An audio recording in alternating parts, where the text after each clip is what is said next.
Whakahoko whatongia me he komsoni whakamawhalalea tōnga i he mā imoa a e whale o tupou ko e uhi ko hono kakai. Kau ngā whakahoko whatongia i he whetā ma pia mo e kautaha whakamawhalalea ko e Broadcom a e FM walufitu poini nima. Ko e o wau ko ia o e Howani o ku iai a e Amanaki. Ko e o wau o e tāpokii o e tohi historia o e kolisi ko Quinsaalote pea hoko atuai pea mo e taliui. O whakahoko e ni he whale lotu whakamanatu Centurio e lotu noku alofa. Ko e whakawhe whakalangilangi ko e ne awhio, ko e tui o tonga, ko e whale hau, ko e hau toka, a e ne awhio, a e tama ko tupou ono. Ko e whakawhe whakalangilangia i he houa koeni mo e kātoanga, a e kautaha, a e hono whakamanatua o e Centuri, o e kolisi ko Quinsaalote. Whakahoko ko ia hono whakanofo-nofo, ko e uhi ko e kātoanga o e taliui, e whakahoko ia me he whale o tupou. Hoko mai ai ki he kau pule ako, o maafoki ai kau tiuta, ko e tiuta lahi i he kolisi, kai o maafoki ai kau whaiwhikau na nau tataki, ai whatongia, he ono wheia, ai tauhi o e kolisi, me he tahiwa ua ono ki he wanoa ua ono. Iai foki ai kau mamaloa lo maile, o ki ai pia mo e kau tō ki moa ko e kapiteni i he tau whakako ki he tō wako. Pea i he taim tatau pe ko e matapule lahi, kai o mafoki ai mahino, na iai hono kau pōwaki ko e tokoni matapule lahi, kai o maa e kau matapule. Pea i he taim tatau pe, o kuiai ai whakailongai o e ngahi pou turiki e fitu o e whanua. Ai mahu inga ke potpotu tatau, pea mo na pangapanga mālie ai ngahi pou turiki koe ni.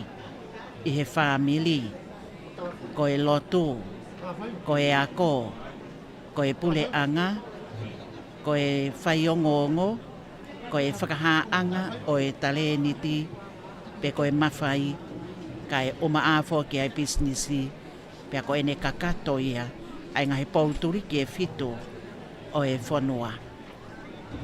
Ko e whalelotu whakamanato Centurio e lotu ne ongok maa whanange ai ea, ka ko e kaupeau o e pulu ko ne kapo anu kualofa. I he mafoa ai ata o e aho, me he mala e maa maloa, ke hala waha kolo, ke hala laifone, ke hala tau whaahau, ho'uai ki loto palasi e matapā tapu, kai o maafoki i he foki mai ko ia ki he whalelotu whakamanato Centurio e loto. O ko iai foki ai whakanofo-nofo, ko iwi ko e whainga mālie, ke inasi ai ka nau tolu te nau whakafofongai, ai ngahi kopo ko ini i he taliui. O ke ai lewa i loto whalelotu ia, pea i o lunga i he whalelotu, whakamanato Centuri o e lotu. Aia o ko iai ai maukinga, ki ono tataki ko ia o e hewa, kai o maafo ki ai o wau o e aho. I he taim tatau pe, o ki ai wakai, ko hui ko e ongo tēni ti koeni, i he apsiasi, we siriana tau atai nau tōnga kolofo'o. Aia koe anga ia o e whakanofo-nofo, koe konga ki mui o e whalelotu, whakamanato Centurio e lotu. Ia ia kau whakafofonga, ko nau lava mai, koe uhi ko ki nau tolu ko iloa, i he papa o e mamaloa mo e lo mai le, i he kapiteni e kolisi, i he matapule lahi. Pea mo ngahi pouturiki koe ni, pea o kunau whakafofongai, ai ni ihi kua tō tau i whanonga anga, ka au i kai rapai, pe mole, pe ka au kei tō ma pe aho nau ngahi hingoa i historia ko ia o e kolisi. Ko e tahi ua ono, o hoko mai ki he uanoa ua ono. Ko iai ai mala e koeni o e kau toke tā whilo se wha. Pea ku mahino, ko e ola ia o e tau anga ai ki kolisi. Ai kolisi ko kun salo te o hoko senturi. Tiu talahi ana se ini fungalei. Oku iai foki ai lavei ko waisele ko e whaiwhikau uluaki whaiwhikau ia e kolisi ko kun salo te waisele tau whamokulaea pea ki ai foha koeni ko no mokopuna ko ana se ini fungalei aia ko e whaiwhikau wili kolo o whai. I he hou eiki mo e whale o tupou ko e maa i moa o ko kei tu holo aki mai. Eiki no pele maafu ka maafo ki kiu tau i vai tu i wakano pe foki ki a leiti maafu eiki le ana hola wahai pea o maafo ki i he wakai i he houa koeni ki he tataki mai ai kolisi neongo hono ngahi whaingata mono ngahi pole ka koe lau lava pe i he ikuna ngā ue kua whia koe uhi ko no tataki mo tauhi ai kolisi ko kunsalo te. Koe tawhakieni ki he halawaha kolo i he tāmui o e kolisi o e whale lotu whakamanatu senturi o e lotu. Koe Hawaii Minista o e kabineti eiki ko wana o e vai whanoha pai ka e o maafo ki e wakai koe uhi ko kinau tolu ai kabineti me he pule anga lolotonga ki ono whetaiaki ai ngai whatongia koe hui koe kolisi ko kunsalo te whikau aki ai pule anga mo e siasi pe ako haia i he houa koeni. O ke ai foki ai lavei koe kau toke tā hange koia ne lawe ki ai o ku iai ai toke tā koeni haia i he houani aia ko toke tā soana mui heata i he mala e o e mo ui pea mo ene tau kei mo e pepa physis na ne toko mai koe hui koe mahu inga ko ia ai mo ui lelei si o tau kāinga tō ngā kai o māwhoki ai kāinga i Aotearoa o kui Nuusila whoki. Houa koe ni o ki ai wakai ki a kinau tolu ai kau whafofonga o e kau moaki i he kolisi. Kei whakahoko pēa ai whakanofo ke mau maalie whakahofo ofa pēa tako whoki ko e peau pulu o ki ai pēa mohono tuunga. Ko e papa o e māmaloa ki ono whakamā opo o e tau kotoa pē me he kolisi ko kunsalo te o ki ai ngahi hingoa. O tau hingoa ki ai whanau mo e makapuna mo e hako. Pea ko tāla ai whikau aki, ai taha, pea mo e historia. O ki ai lawei i he houa koe ni. Mā whanange ai ea, ka koe loto, o ko whonu mahuahua i e ofa, pea mo e manatu. Koe uhi kua inasi ai loto whale o e whamili, tau anga ai kolisi, i hono tauhi mo leile hii, ai anga whakaapa ai mo ui talango fua, pea ke kāno loto, ai tauhi o e loto lelei ai eiki, ke hoko ai whewhine i he kolisi ko kunsalo te, koha whewhine lelei ke ne whakafofongai, ai eiki ko si soukalaisi, he oku whakatewhito me iai, ai ngahi tala o e kolisi. Whamawhanai wakai ka te nau tolu koeni, ko e kau whakafofonga, o e ngahi taon. O ki ai foki a e lawei, me he tautahi ua fitu as nā te kawapalu, ko e kapiteni i he tō wako koeni, pia ko e māmaloa, pena iai honau ni ihi. O ki ai foki a e lawei i he houa koeni, ko e tawhakieni o e te niti i tua, ka o ki ai a nau tolu ai ka wako tutuku. Ko e whakanofo ko e toko taha ki he hingoa e taha. Pea ki ai lewa, pea mo e ni ihi, ko e toko taha ke ne tari ui. hangahi ngoa e ua pe toi lahi angi. Pea ko e toi ngā lewa o e kau o e hou eiki a ko tutuku o nau i he ongo tēni ti koeni o ku whai kia e lawe i he tawhaki whakahihifo mo e whakahahake o e whale lotu whakamanatu Centuri o e lotu.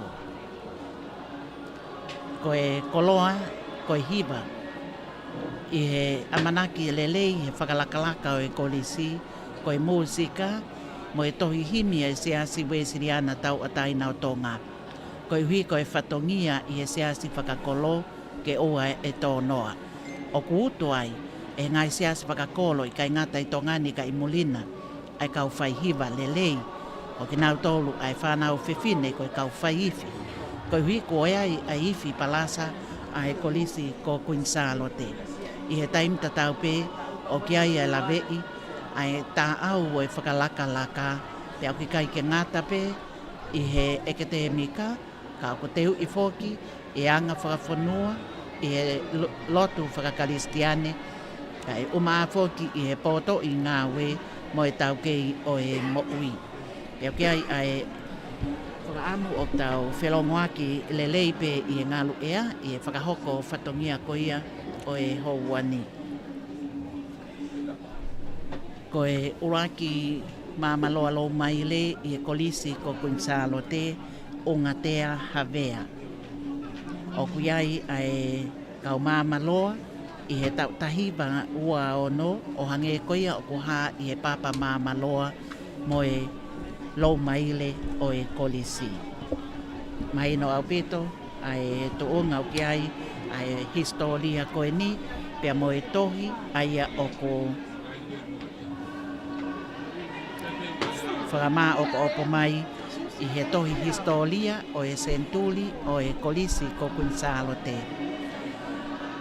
O ki ai ngahi talanoa lelei mo fungani, pe ako iai ai whatongia ma whatukituki ki hono whakama opo mai a hono ngahi tala. O ki ai pe ai ki hi o ngongo ka o hoko ia koe koto whakakoloa.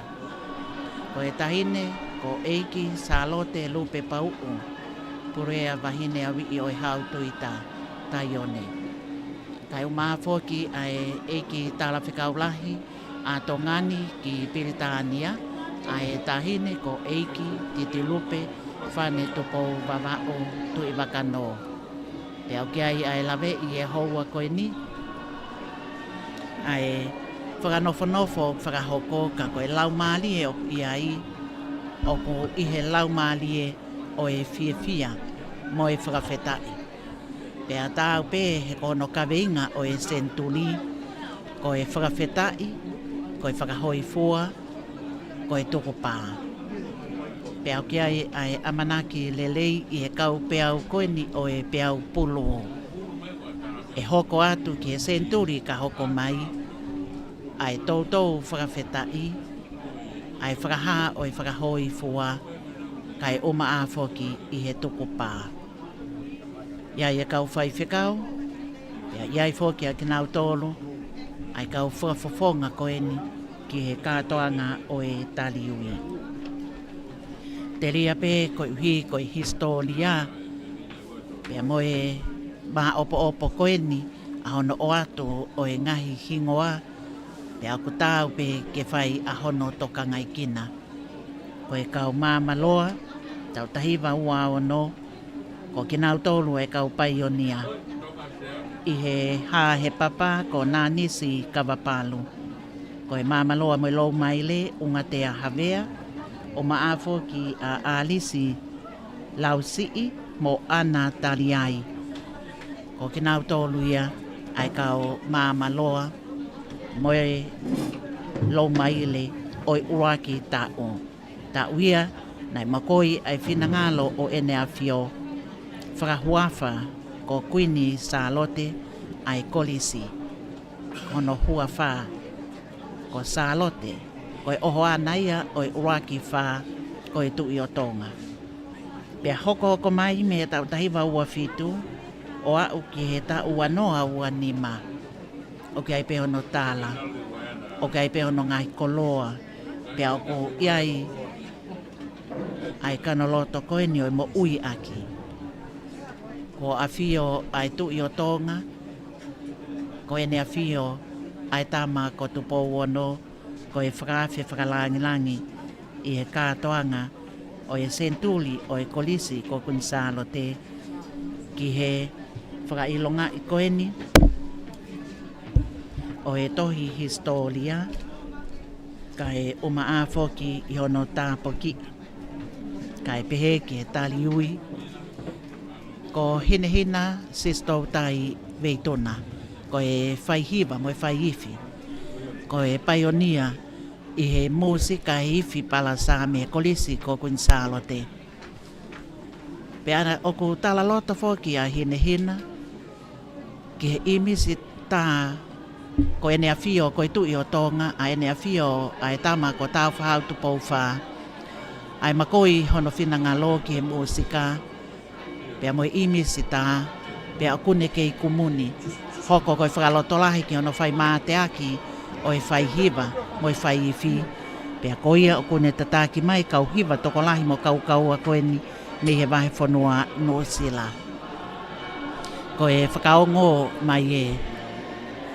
koloa ka koa koloa a iai e kau tau leke leka io ko e aho e na e whakamohi mei ulo wa usia ki e ahoni iai ai ngai hingoa o ku tautou o hake i he ngā hitau ai liu mei tupou tongi lava ko e tiutalahi ofi e tau e tolu walu na ne hoko ai ko e tiutalahi i he kolisi ko kunsalo te whakafua ai i he mauiwi mo e mālohi ka ko e talanoa a tupou se ini ke le meni na e talanoa ke anga o e mo ui aki ha whekau kutu mai me whalelahi ko e tuko e me akotoa ko e whakahoko ai ngā ue koia. Yeah.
wholawholahimi, e kamata aki, ai kātoanga whawhitai tali uia e Century. Ko le istutuku ko Queen Charlotte. Ono nge au ni manga wholu maa fitu o e wholawholahimi. Ono ni ma fitu, uraki, ni ma ono e vesi. Si hawa sa pauti e, hau o ngahi hau. Ko hatalo ni o kutu, he tau ko kapawha. O mau ka moe angelo, he hiwa tātu kua, o whakamalo atu, ki he tupu i atua.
Toko naki, o mawata mai.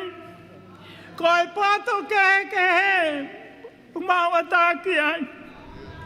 Pea i ka ia ko ia pe. Ka ko e mea te pū. Ai mea ka ia lau malie, ko ke o steu.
Ai tupu i o tua.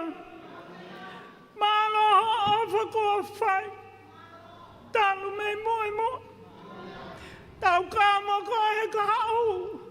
Pea hulu noa. Ai mono ia. Moe lelei. Atonga manako.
Ke kolisko kuin saalote o kaua ya ofa talakai o ko haakoja ihe pongpongini. Fola ia.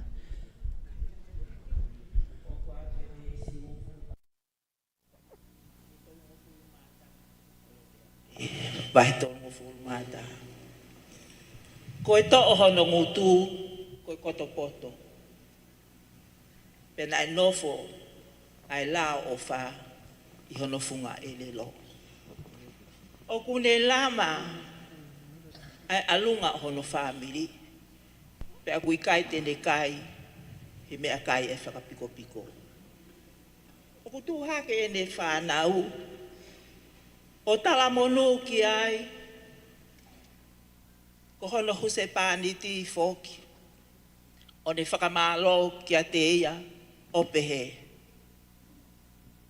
O kutoko lahi.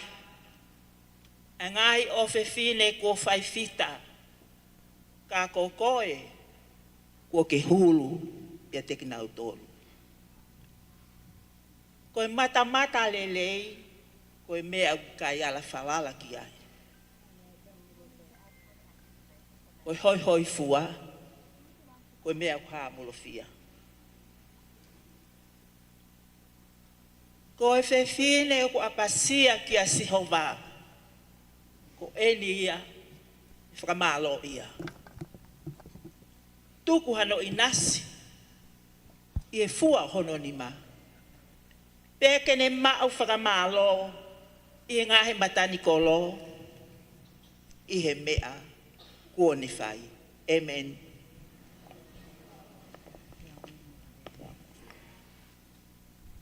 Taufa, koe hoa i oi whai whikau ka kua ne pikia tau te au taufa. Teu i me koli si ke ne hoko koe hoa e whai whikau. Koe loto e lelo koula.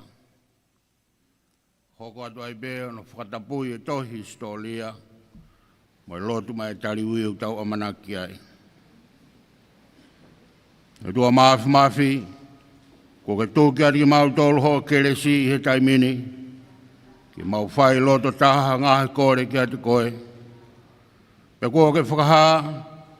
Ka bawa e whakataha toko ua pe toko tolu i o huawha. Te ke whai ki he nau kore. E shihova ke whae e ngahe holini mo kore aho kakai. Oga kua tau ke mau ma. Ka kehe ke tūki ari ki mau tolu e māma koe ni. Ai iloi a ho moni pe i he māma ka hau ai mo i tangata. Mau whakapita iat Molot ke tabuak mai e whatahangani. Aine a whio ko kingi, tupo wono, ko tumu ak whunua o tonga.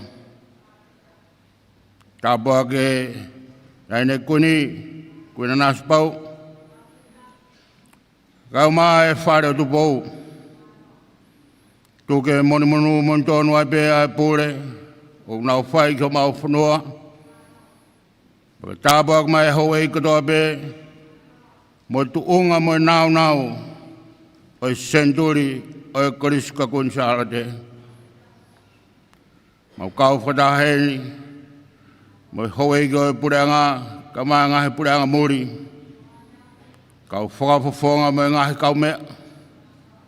Mau whapataya te whakamari ke mau kau whatahani. Mau lotu ke tāpua ke kloa ko e nu amana ke whango fua hene a whio.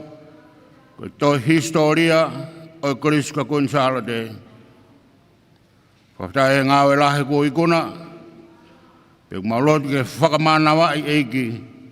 Ki he tautangata, mo e tautangata. O kātoa hene e tau e te au.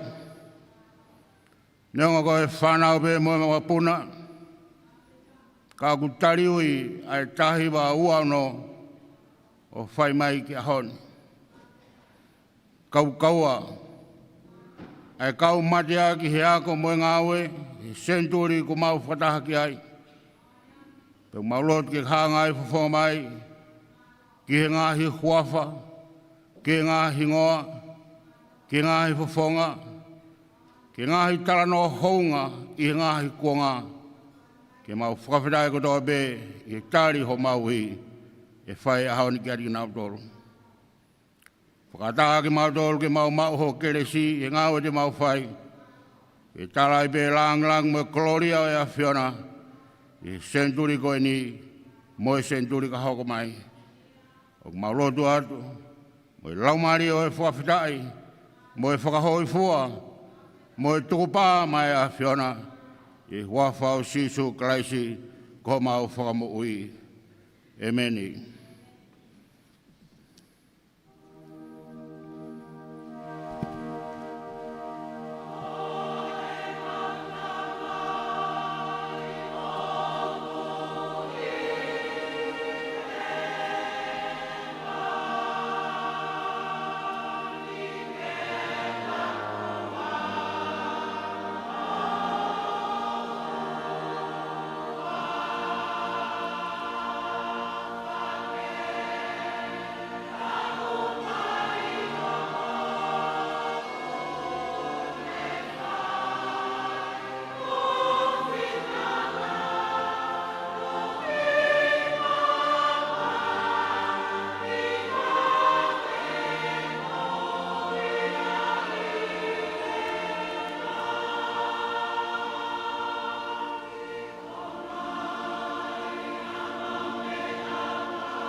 Ko mea te pū, ko ia ki tau tolu ai o tua. O tunga e tau whawhetai, o tau tūkloria, e senduri, ko tau hokosia. Tabi o a whio, King Tupowono, ko tui o tonga. Ko whakamaunga e kātonga e honi. Ka mai senduri, o ku mawawa mo whia ai ka kai ho whonua. Tapu ke haine kuini, kuna nas pau. Palestinio e ako tutuku, kautaha ako tutuku e Koris Kunsalo te. Tapu ke Princess Kauni, Princess Naitakara, tukaho. Tapat ka Princess Ofeina, kama Princess Latu Fuibek, tukaho. Kama tamay Princess Fare Tupo, Moha Moyofo. E lupe pau, kama Modoru, tau kau whatahe lang o ahoni. Tapu ka Lord Maaf, kama hoi no bere fio, o ko wana me wa mohapai. Paremia kama ton paremia me ka umlista. We thank you for members of the diplomatic mission to Tonga and friends and family of Consalote who are here with us. Thank you. Tapu ki he ako tutuku ko toa pe. Ko tau taitari ki nau tolu me Amerika, New Zealand, Australia, awa mohapai mo ewa, kai ma tonga taboni. Ka tapu ngai mātua mo kau tau whanau. Tapu ke pure ako, mai ako lolo tonga, Presidente ako, ka mai potungai ako isesi. Ko whatongia, ke u whai e tau whakawhetai, mo tai lelei a ene a whio, ko i koe koloa au tau amanaki, e tō mea te ia, ke whakoloa a e kātua ngāni. Whata moia ko whai tau pōlot wheloaki, pia ko whai tau whelokongaki, koe au tau whamaro, maro mo lava mai ki tongani, pe maro mo mao whainga maari e, ki tau kau whataha, ke hoa tāne. Ko tau toki whakamoni ke whakaholo mamata. E furaka whakamoni nā mō whai he ngahi tau ako. Ke tau e te au koe ni kuo whakaheka lele e whatungi e ahoni. Whai mawhana, whai whia. Koe o kore ko tau whatungi a hoko atu. Ai tau whai mawhana mō whai whia. Ko ngarahe ua e programa ke Pongpong ini, uraki ko e whakatabui e to historia o e Koris Kunsalo te, na ko e konga hono wa ko e whai e tau tariui. Whai e tau tariui hange koea mō amanaki ai. Tau rak whai be konga uraki, ko whakawheloa ki atu a e sea e komito historia a e Koris Tuku, Koris Kunsalo te, ai o ema te hawhe a diola, kene whai pia ki whamadara, wheko aku mo e ngāwe ko whai, hiri a e luwa atua e ngāwe, ke ene a whio, ke whakangofua. Kei tai ngata ke kātoa ngā, ka ke ngāhi tō tangata, ko historia ia, e Koris Kunsalo te. Takarawai au tau whakawhei ai bēne a whio, ke tō hatau koloa, Koloa e whatahangani ka mai kātoa ngā. Peka hiri ha antema me iai, te utok whok mai, ke whakatau kei atu, e konga hono wā, whakakpa mo i tau tariwi. Ko ai o mā kone os whao i tohi e ua, mai siasi.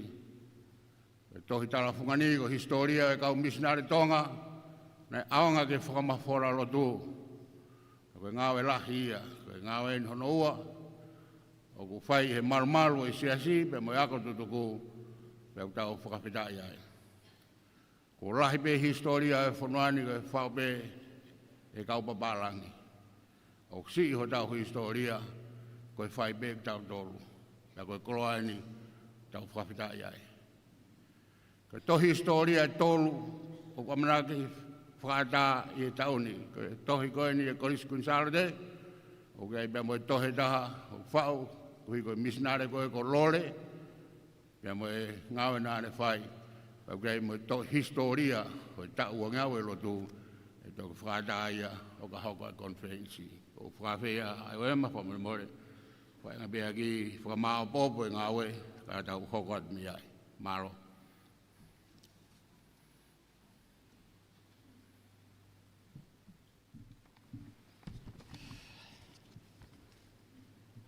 Ko mea te pū e. Ko ia te ki tau tōru ai watua. Pea kou whaapa ki a whia e tua talo lotonga. Tapu a whio, king tupo wonu. Tapu a taine kuini na naspau. Ka maa e whae o a moe ofu. Tapu e sea e kātoa ngani. Pea ko kore ki uhu whangātu, i ngahi tala whakatapu kakato. Ko nia o whaki, kaya tā ki whine motuani, ki whakahotoko, ai whatongi ani. Ko ngāwe o tau tāpu aki i mo amanaki ke tuku atu he pongpongi ni. Ko tāpe ia ngahi mā i moa e tāhini Palestini, kuina na spau. Moi puate o kau tahatu tuku e Koris Kunsalote. Ke whailonga ake ai senturi tau ko a usia e Koris Kunsalote i he tau mahu inga koen. Nai osia i pēa e tohi ne whamanatu ake ai tau fitungo fulu o e Korisi i he tahiwa ono.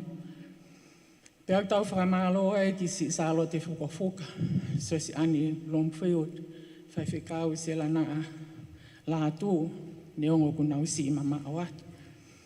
Pea pehe ki he kau whewhine ne nau kini mai a e historia o e whanonga ai hako angan. Ka koe tohini o tau tāpua ki i he pongpongini. Koe tohi o kuua, koe taha i he rea whakatonga, moe taha i he rea whakapitania. Koe whakaampea e Palestini o kau taha tutuku mo e ne poate. Ke toi whakama opo pe ki ai a historia o tau e te ao malo e ni. He whanonga toko taha mai ai kau ako whewhine o e Koris Kunsalote. Hiri e na mawae mo e Koris ko tupo ui no kalofa. I tahi wa uofu maono. I kai koia pe, ka ke kau atu ai ngā uen. I hono hiki o e whakawhetai, mo i whakahoi fua. Pea whai aki moha tuko pā ai Korisi mo hono kau tutuku. I o aisiasi mo e whonua. Ko uhi ko ngahi tāpu aki mo e whakakoloa ko whai e o tua maatonga. O whou mai i he ako angani. I he kātoanga i e tonga e tau ni mango fulu o e lotu i he tahawalu fitungo fulu maa ono. Na e pāme ai a rika mamao ai uluaki whaa, se astupo uluaki. Ke whokotu o ha Korisi mawahe, mai ho i whawhine, pea ke ui aki ai huafa hono kuini o whina, sa lote lupe pau. Kana e lahi ange pē hono ngāwe aki a hingoa Korisi whewhine, pe koe Korisi, tupou Korisi whewhine i he taimeni. Nā e toki whamama whai he tohi whanonongo e tahiwa whango fulu mātaha.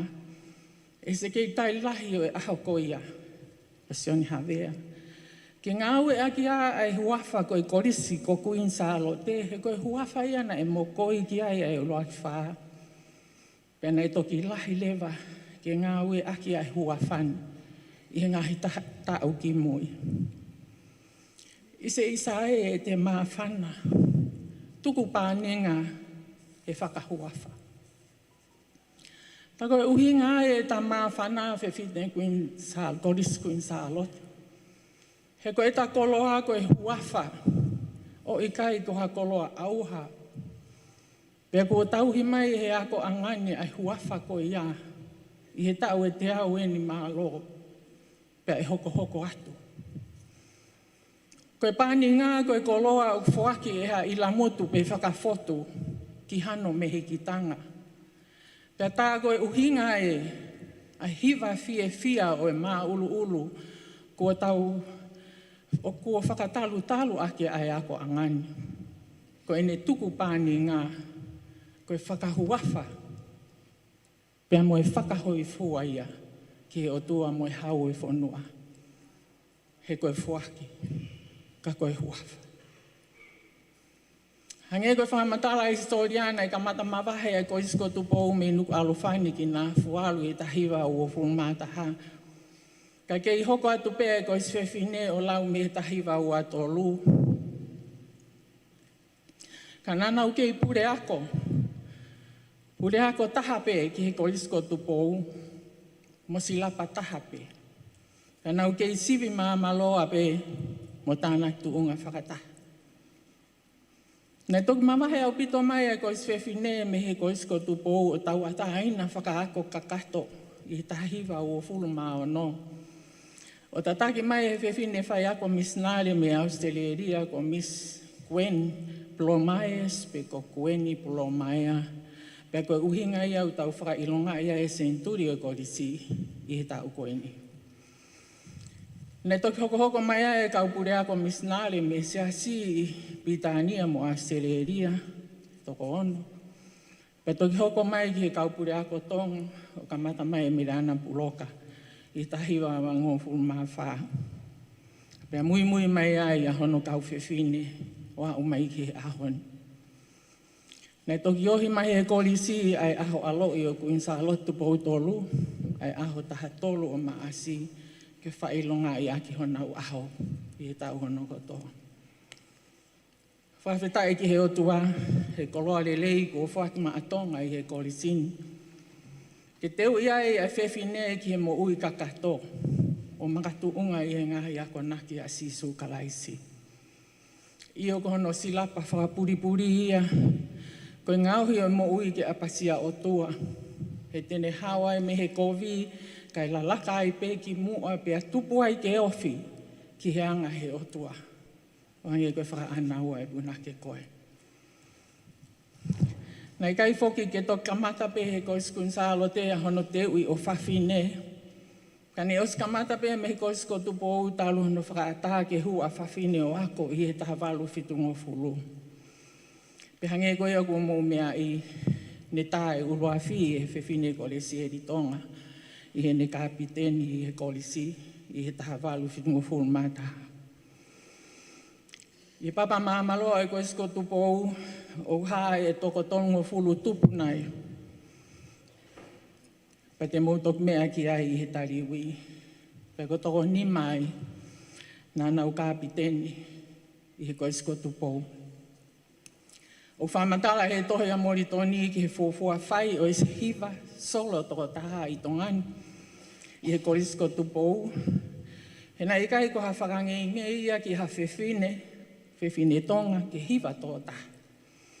Ka ia tāna tōnga e taha walu walunga furu mao no. Na e solo iai e Ameria Fifita, koe kapitenia o e tāu. E ki fo i whasi koe Charity, koe whau he punake o ngongoa me Amerika ko Stephen Glover. Tupu pē me he haua mo e makeheange e whakaofu ofa, ai leo e whewhine koe in ko Ameria Fifita. Koe o whewhine no na whetalai Fifita o kolomotua. Koe mōtonu nei heni he pōlotu a whetai o e pōtu a pule luru. Koe ki fo i whasi ena e solo i ana Fifita o tai me he kauhiwa a Australia. Kai tōni he kauhifia koe skunsalo te o kamata ake e pōlotu a whetai. O kai he papa mamaloa e koe skunsalo te i tahiwa ua ono. Ha kau mamaloa e toko whāpe. Ka i ahoni, o tau amanaki ke tari ui, ha mei mei toko taha whenai.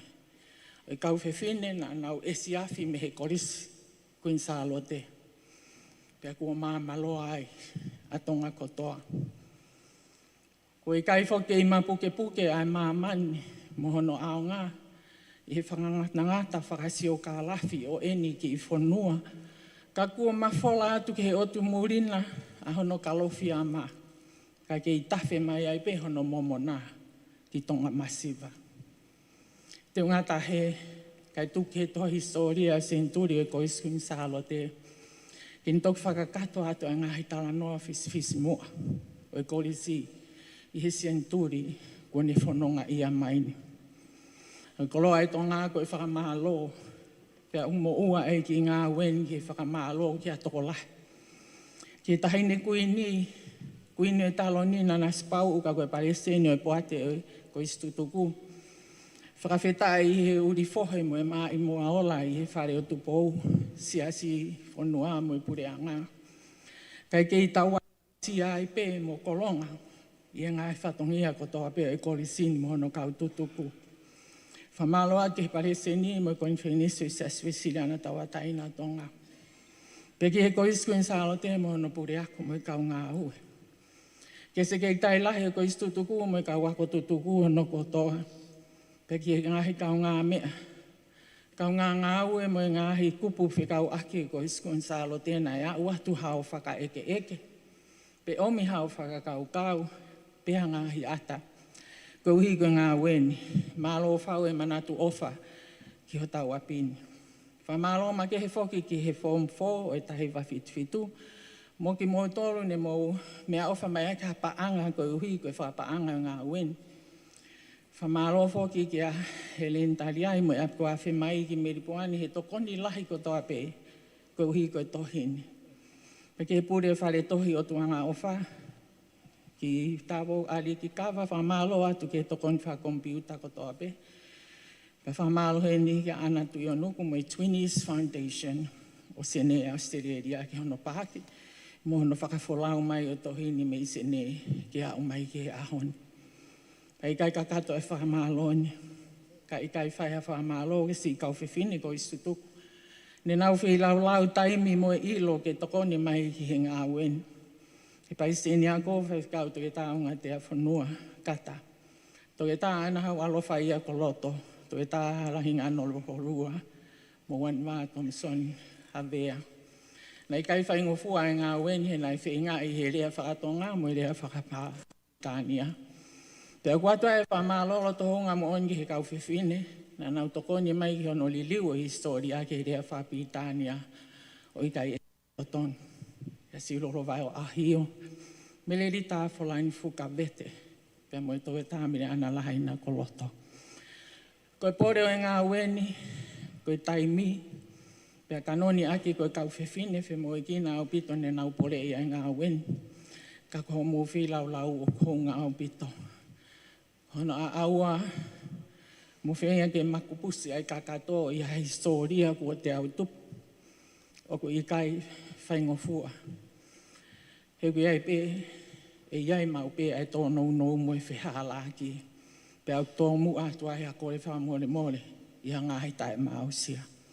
Tuku ake he kaha una mo hanau kau muiaki, ke nā ho whao mo whaalelei ai ngā weni. Kai ke i o ona i pe ai kolori au lau i kuanga, pe a tae ngata. Sāme te au ngofulumani mawe si uraki.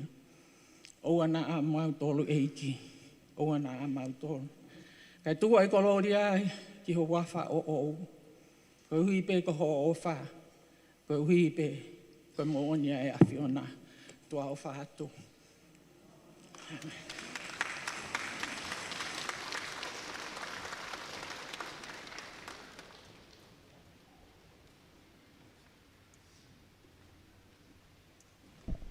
Aia koe tohi o e historia o ko hapai mi he tangata iki Palestini o e siasi koe whaiwhekau toke tā te vitakolo i a Havea whoakia ke ne a whio koe tui o tonga ngā ue kua whia me ai oe ma atiola.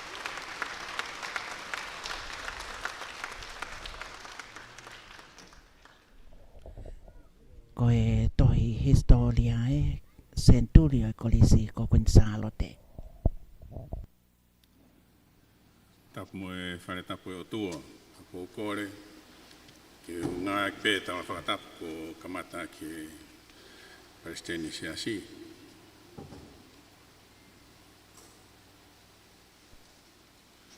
Oku whamatala e tohi historia ko en koris kunsalo te. Ko tau toki whakatapu i he pongpongini. Ki e toka i whina ngalo o se astu pouruaki. Ke whotuha korisi i tongani. Nā mahino ai makatu ngā ki ono whakatu o e korisini. Me he tō wholofola maranga e tamatui e tāwau ni matolu. Ko e potu tohi a Hosea, mahe ono, mahe whā, pēsi ono. Ane wholofola o pehe. Ko e masiva ilo, o kune whakaauha ai tangata. A hono whakaawha o whā, e ne fia. Hono aonga, mohono lau maari. Oku auha, ko e masiva ilo. E ani whanau i mai pē a kau paparangi ia ko nau osi poto pē ki nā tolu. I kai. Kana e ako i ki tau tolu me he tohi. Pea koe mga tuunga ia o i whai kehe. Na e tui e ne awhio se astu pōuraki, pea mo e se asu e siriana, ke hiki hake ai tuunga o e ako i tongani. Ke hange ko e ako korisi i he ngahi whanua muri. Ko e tau mua, ke mga tuunga e ako he ilo ki he wholofola e o tua. Ne omi ai whai whekau James Egan Moulton, ke ne whotua e korisi tupou, ko korisi ko tupou, i he tau tāwaru o nono. I mahoinga maarie, pia toe whakawhiawhiange, ai tau kātonga i e senturi o e korisi kunisalo te. I ha tau wakai, ki heanga o e whakalakalaka kua whai i he korisi, i he ngahi mga tuunga e tolu, na e kamata ai ako korisi i e whanuani. Ko ulua ki, ko e tokanga ki he tui whakakaristiane. Ko e whakamatala e pot ngāwe ako e siasu e siriana tātai nā tonga, aia ko ni api ako e korisi kunisalo te, oku te eki ke liriu e te whito o e nau tau mua ako. Aia, ko e akoi, pia mo ui aki, ai ngahi ako naki kotoa pē a sisu kalaisi.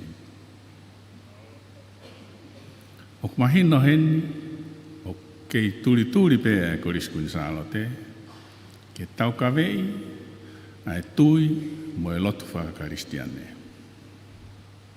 Ko e koloa eni, ke tau kātoa ngai, he senturi o e korisi. Ua, ko e tokanga, e whakalaka e ilo, i he mala e kehe o e ako. O whakamatala historia o e korisi, ki he kau korisi tutuku, ko mao e nau ngahi tohi whakamoa ni ako, o kamata he siwi māmaloa, pia nau hoko atu, o mao nau ngahi whakailonga ako mao lungange. Ko nau ngāue, he ngahi api ako, he pureanga, he siasi, he wharemahaki. He ngahi kautaha business, kai o maa e ngahi ngāwe anga. He ngahi pō kehe e fitu o e society.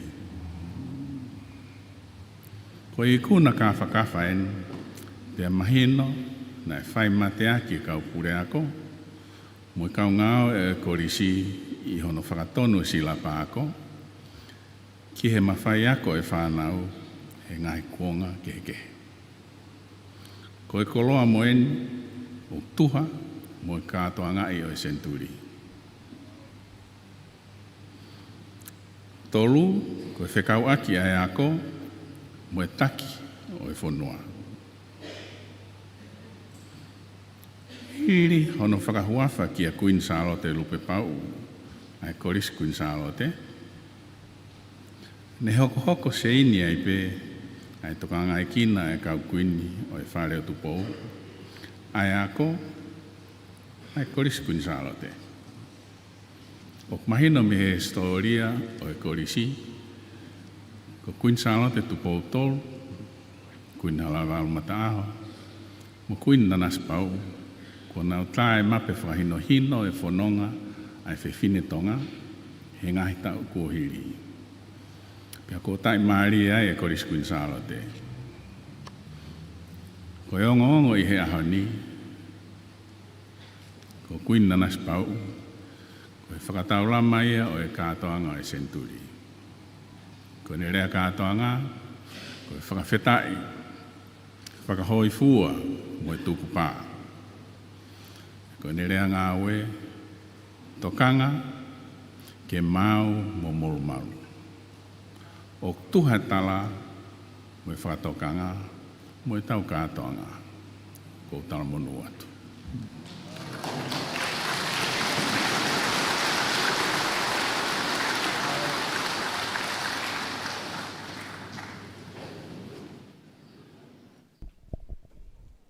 Ai a koe tō wholofola e nea whio kingi tupo wono. Koe kauhiwa ni ai Koris tutuku, Koris Queen Charlotte me inu usila. Ai a koe whaihiwa, hina sistou tai veituna. Ante mā koe huelo koula o e Centuri, pule hiwa ko melevea siale. Kau au pito e kauhiwa koe ni, kau whakatahani.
Ko e tau e tā wālu nā ne hoko ai ko e whaihiwa i e kolisi ko Queensalo te hoko atu i e ngai. Kore ke tau hoko atu.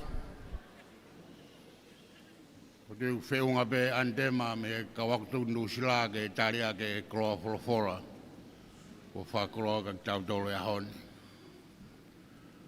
Ka tahape moia e whawhio ku whapamalo atu. Whapita. Tau koe ne te au.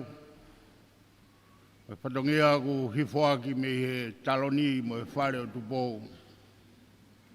Tāne nei hala monu ia be korisko Queensalo te. E koe siate whorau au tāmi tau mua. E ko whakoloa ia. Pe au whakalotola. E maulotu mo e mau amanaki. Tau kau ngā whanonga pe mua. Taki pe tau whanonga he toi senturi koe ni ku tau Kamadani. Kei tuku pāpe siasi. Ka mai. Ka wako tutuku ke poupou ke mai moa koe ni. Ko iok mautui o koe ne aonga. Mo whakoloa ki ho tau whanua. Tala munuat mo e ofa. E ngai whatongia koto pe o whamarumaru e whanua e awhiona. Tau hokat ke tau tariwi. Ko tariwi ko tau whakaapa-apa. Ko tau whakamalo. Tiari nau tolu ko whaumai. I he whanua kau mai ako anga. Ko ia ku tau kei puke pe ka venga mo rea ngāwe e kātua ngani. Tau mau pe mo molu ke whae tau tariwi a whiohi whae o tua au whakahoi fua. Ko whie whakamahino e mea koen. Uraki koe māmaroa. Koe māmaroa he tau kotoa pe historia koen e Queensalo te he tau te au. Koe fwoi sivi pe taha e whakaosinga e tau whakaosi o e ako hatahine i he korisi. Pea kui pe sivi ako ia, koe sivi māmaroa. Ka mao e pe se te whitnoa, he sivi māmaroa, o whuake te koe ai māmaroa. Pea ka paurewa, koe honors ia. Ka paurewa ia o, ho sivi ke whitunima pe toi lele iange, koe high distinction ia. Pea whuake ai ai māmaroa, moi lo maire. E mō mea yang be whai kehe ko ia. Koe kapten koe o e korisi, koe ngahi sivi katoa ia koe, whakaaho, whakawike, sivi rotonga e tau, pe mo sivi whakaosi e tāna katoa ia, o tok avaris, ko ia ku kapteni e korisi he tau takta. Koe marawa be kehe, māmaroa, lo maire, pe hingoa kehe be kapteni, kono hinga ia. Pe ke lawa pe, ke hingoa pe taha. Ai māmaroa lo mai re, pe koe māmaroa, pe moe kapteni o e korisi. Korai kau tari ui, kau tau rekereka, koe tau tūtūni e ni. E ui pe, e ngā hingoa, mō mea hake pe, o koau. Ka tak toloia te pe sulafura ke septema. Tuke ka pau ke whakapapau i he kai te ke au koe ke septema kai atpe hao ki i whainga maari. Mō mea ke pe tari rewa ho mō ui, pea mō tuai pe i olunga, he hoka te tau tari ui, e tok iai pe ngā he fo i kulupu, e tok talat pe he toko taha whai tari ui, ke mō whai o whakapapa whakatoa pe, pe te mō punou, pea mō toki mea hi whakilaro. Wasi be kau tau he kau tau lekereka, lava pe ho tariwi, a tā ki mo tōru whainga maari e kuhi koe ea, e awe tau kau whine iki ke nau mo ui le reipe. Koe programa hoko koe taim taha wau, tau wharaponofu ki bangai, koe kukure atu, tau ospe ki mua. Ka hoko ngā fulma wau, tika te tau kakato, tau tuko maa po. O whao se tau tariwi. Koia mō tarango fuarewa ke whae tau tariwi, ke mau mo molumalu o afio atu pou. O afio atu pou e tau whakatahangani. O kia ngahi konga lalahi, ko uraki koe whakapapa ai Century, ke kau tahine kuini, kau maa e kau korisutuku mo e kau whaiako me kau tiuta me whare o tupou. Ko ia ko nau tau le urak tariui, ko hiri ko ia e te hoko atu a e tau tariui. Ko tariui ke Century, e kau tahine kuini, kau korisutuku mo e kau tiuta me whare o tupou. Ko kuini salo te lupe pau.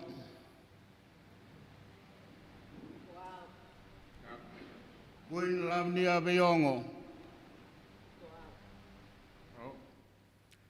Kuini ana seini takipo. Kuini salo te tupou tolu. Kuini halawa almata aha. Kuina nas pau tuku aho. Mai moa hako e toi whaiako. Ko Princess Angelica la tu fui peka halawal mata aho na pua o kalani tuku aho.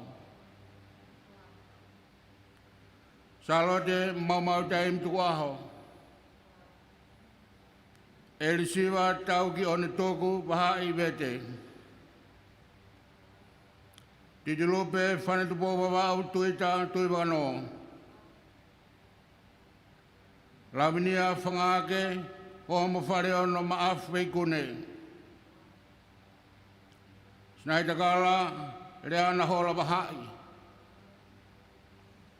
Lavinia whangake maaf. Princess halawal mataho tukaho. Princess Naita Kala, tui mata moana whanagawa kilang whanua tukaho. Princess Mary Civic Tap Carnival Futufiri. Mo Princess Marcela Carnival Futufiri. Ayako, mteto whaiako. Waftai. Whamamori tapunou. Malo.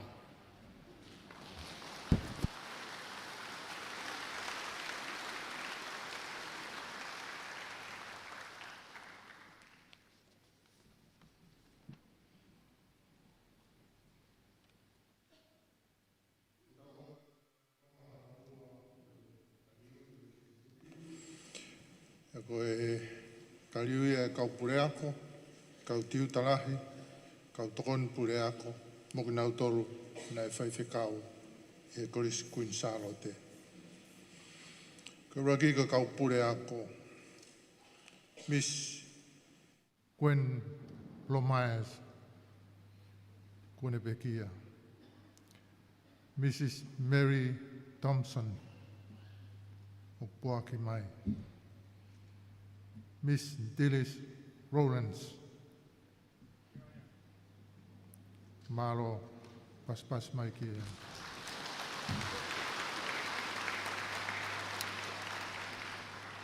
Mr. Walter Langston, na toi whaktua mai a Miss Dillis Rowlands.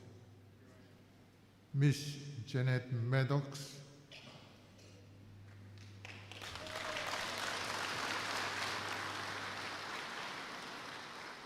Miss Barbara Pott,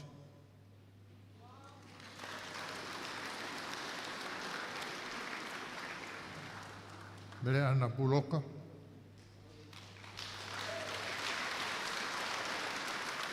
Sela Na'alatu,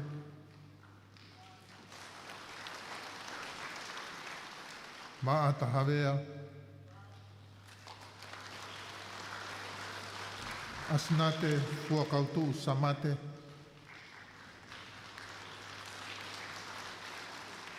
Lirio Whakawā, Purea Kororo Tonga, Sela, Airine, Lupeongo, Latai Laket.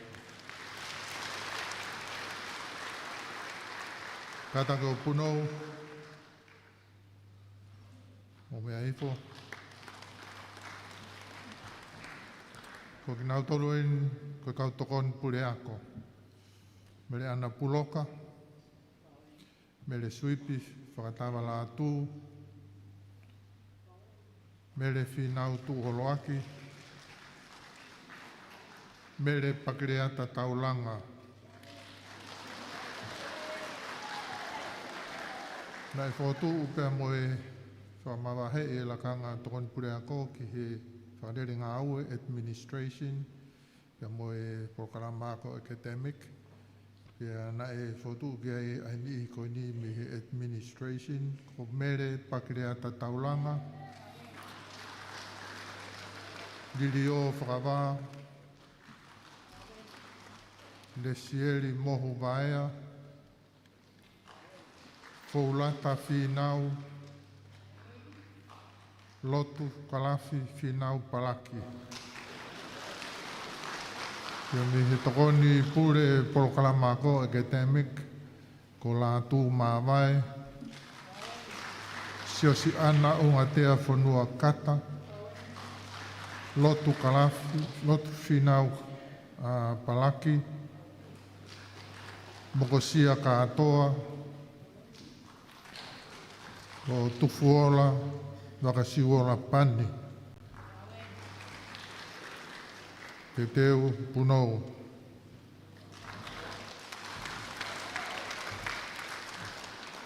Ko ki nau tolu eni nai tau he lakanga tiu talahi, talu pa me he kamata anga. Mere whatai moe manu la tū mai langi. Lata tovo. Diu mei tu pou tongi lava. Manu whaupula. Tutarewa lolohea. Akanesi siare. Siu sinkerela frasi eiki. Tutarewa lolohea.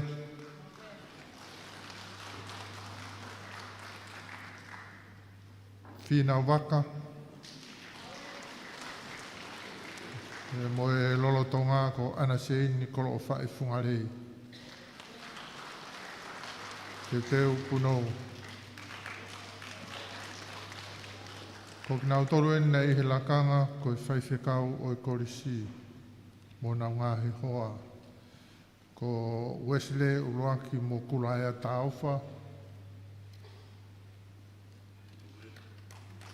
I kani mo mere la tū,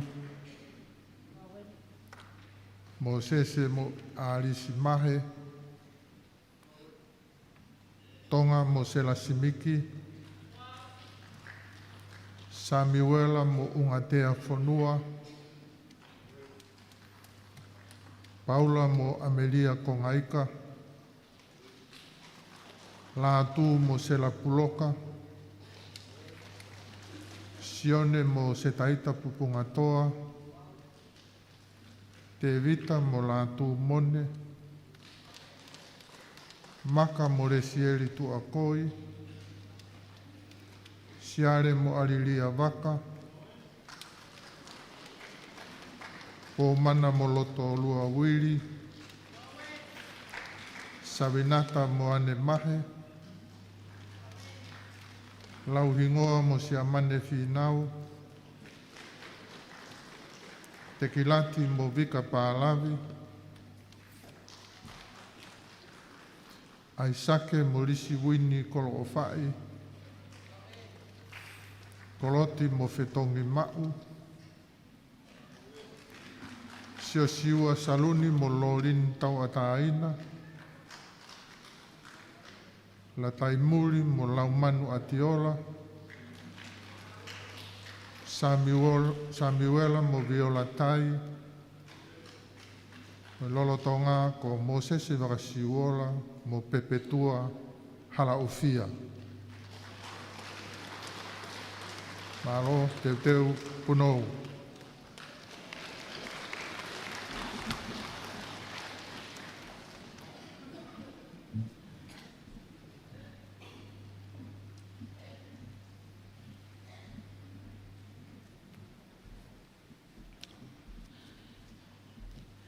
Tau hoko atu ai pe ki he kauwhewhine na nau ausia tu ungai māmaloa. I a koe College Queen Salote, ai koe konga ia no tolu. We shall begin with the list of students who enrolled at Tonga Tupou College before Queen Salotei College was established in 1926. Koe te ulau hoko atu pe.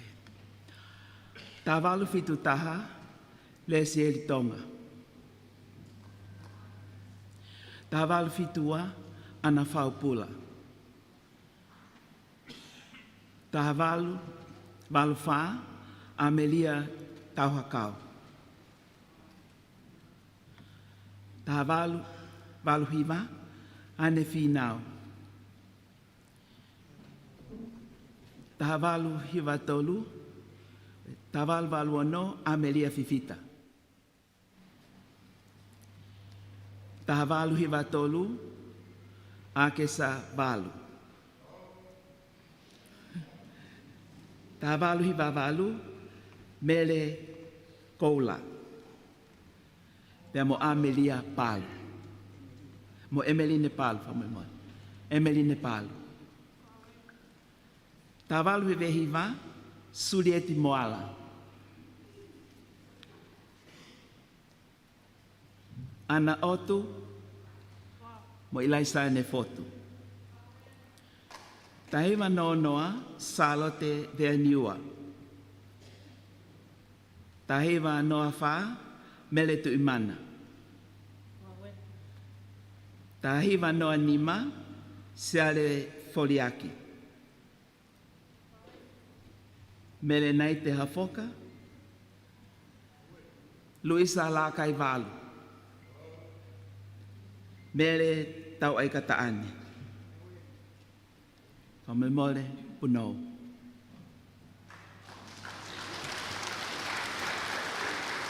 Hoko atu pe. Tahiwa noa ano le sieri pupua. Na ito e iloa ko le sieri popua. Tahiwa noa fitu Eleni afu haapai. Tahiwa taha noa Amelia Finau. Tahiwa taha me naite tupou kawapalo. Tahiwa taha tolu Sela Wakauta. Tahiwa taha wha Ofanuku.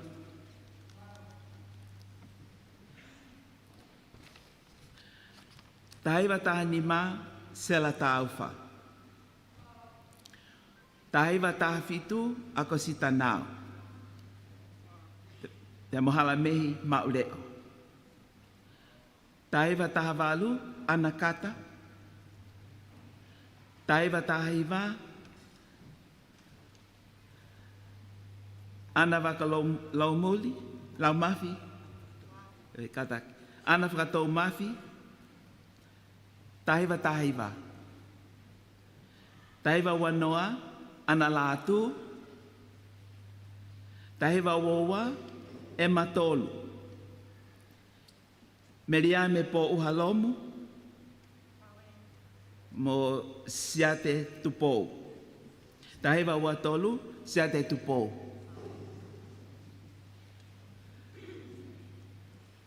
Mo kataki punou. Malo.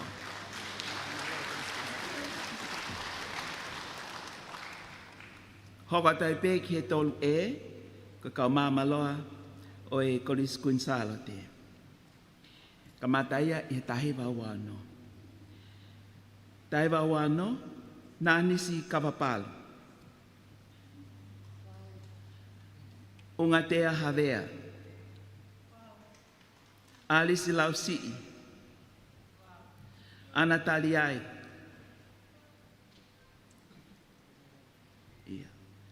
Kata ungatea Havea.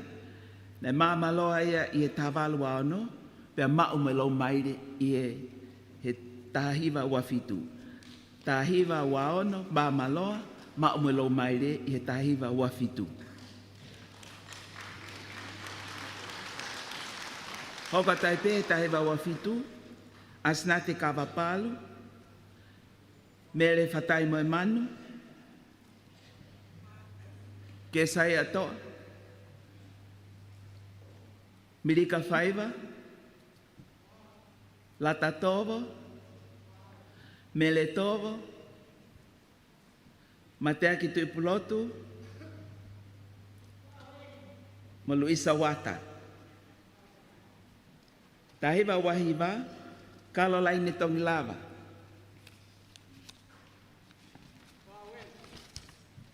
Malo. Mele liu mei tu pou tongi lava. Pauline Manu. Tahiva tolu noa, alis kau kai hau taufa. Tahiva tolu taha, Luisa Palu, ma umelo maili i tahiva tolu fa. Tahiva tolu wa, tui fua finau. Ana mos kakasiu. Salote vakasiuola. Mele tolu. Ilai sa nevea. Temo Catalina Fonua. Amole mole, punou. Malo. Tahiva tolu tolu, mele moala. Mina Sofia Coca. Susana Halo. Tahiva tolu fa, Ani Coca. Tahiva tolu nima, Selu vaya tongilava, ma umelo maile i tahiva tolu fitu. Ilai sane finau. Nos pepa havea. Tahiva tolu ano, valet fonua. Makelesi matekitonga. Lavinia talaimori.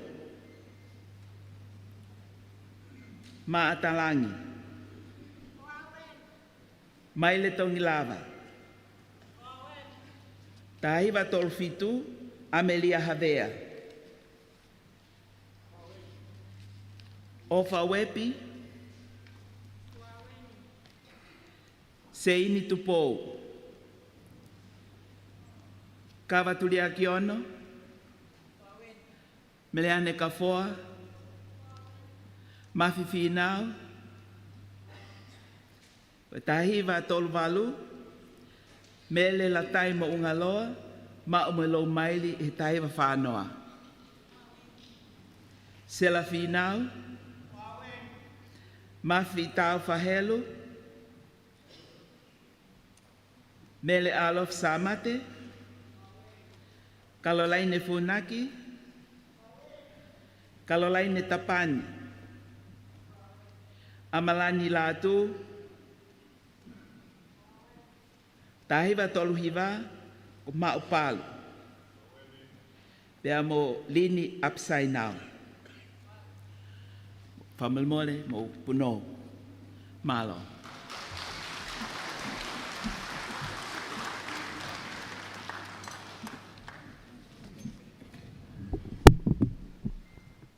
Tahiva whanoa. Kakala moala maumuelo maile i tahiva whataha. E tina finau. Ake sapau. Letsia Safi. Milika Vuki. Tahiva whataha. Eleni Yongi. Manpuloka. Limtete Hamala. Sela Taufa.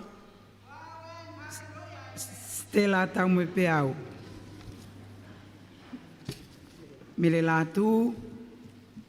Mele Vailanu. Tahiva whatolu. Mele teu ki whalesiu. Tuenga ake hingoa salo te teu ki whalesiu maile. Olka Johansen. Kalo Leota. Tupo Akau Ola. Sanlaita Latu. Mele Violeti. Toakas tupou. Ameria Sina. Teu punou. Tahiwa whawha, nunia wharetau, maumwe mamaloa, mwe lo maile whamore more. Tupou kawapalu, e malolohea, o whawhangpo, o tolose fsihoi, e latu po wha, tahiwa whanima, whatawhihi mataele, maumwe lo maile. Hurita vea, maumwe lo maile. Kau fōu kulu, le tia nauleo, a ke salolohea, Miriame Misa, Pipiena Leone, Halawhatai vai o Mounga, Aulola Fuka, Prenaise Isoa. Teiwa whāno mau te lai, mau mwelo maile. Se taita pānuwe, mau mwelo maile. Tupo weongo, mau mwelo maile. Oto ota tupo malohi, mau mwelo maile. Weongo kupu, mau mwelo maile. Lili nai toko, la tai tofa waha, tupo kauwaka,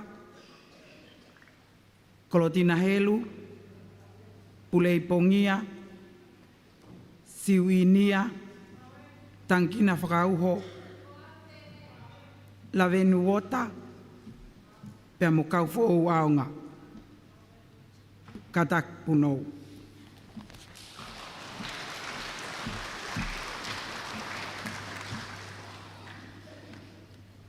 Tai wa whawhitu le seri soa kai, ma umwelau maire. Tui loko mana vi, ma umwelau maile. Mele simiki, ma umwelau maile. Vea ilaiu, ma umwelau maile. Ana kavapalu, ma umwelau maile. Hine moa whaasisila, mele tāpea lava, Vula sokai, tirila tori, salo te nuku, finau akau ola, ringi palu, vai kalafi latu, sini vahelu, penai se tamoe peau, sivoki vao, kataki punou. Mea hifo. Kei hoko taipe tahi wa whawhitu, tupo tua tau moe wholau. Tahi wa whawalu makineti tā pea lava maumelo maile. Hepi kai lahi maumelo maile. Tae simiki maumelo maile. Pasimati safi maumelo maile. Ana pauri Ilai sāne tupou, mau pawai pulu, sikimeti iliong tau, finau moa, lo se uhila, manu e kaho kami, lona paongo, sisiria liu kaufusi, pisila sovaleni, maumelong maile tahi wa whahiwa, Suria pare ma umelo maile. Katake o punou mea hifo.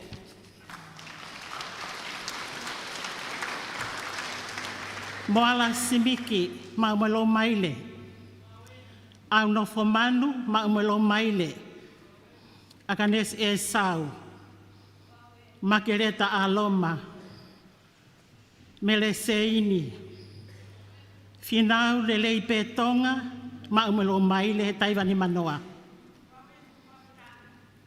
Elise papalu, ma te litanau, seini tupou, fifita a fulolohea, lupi faupula,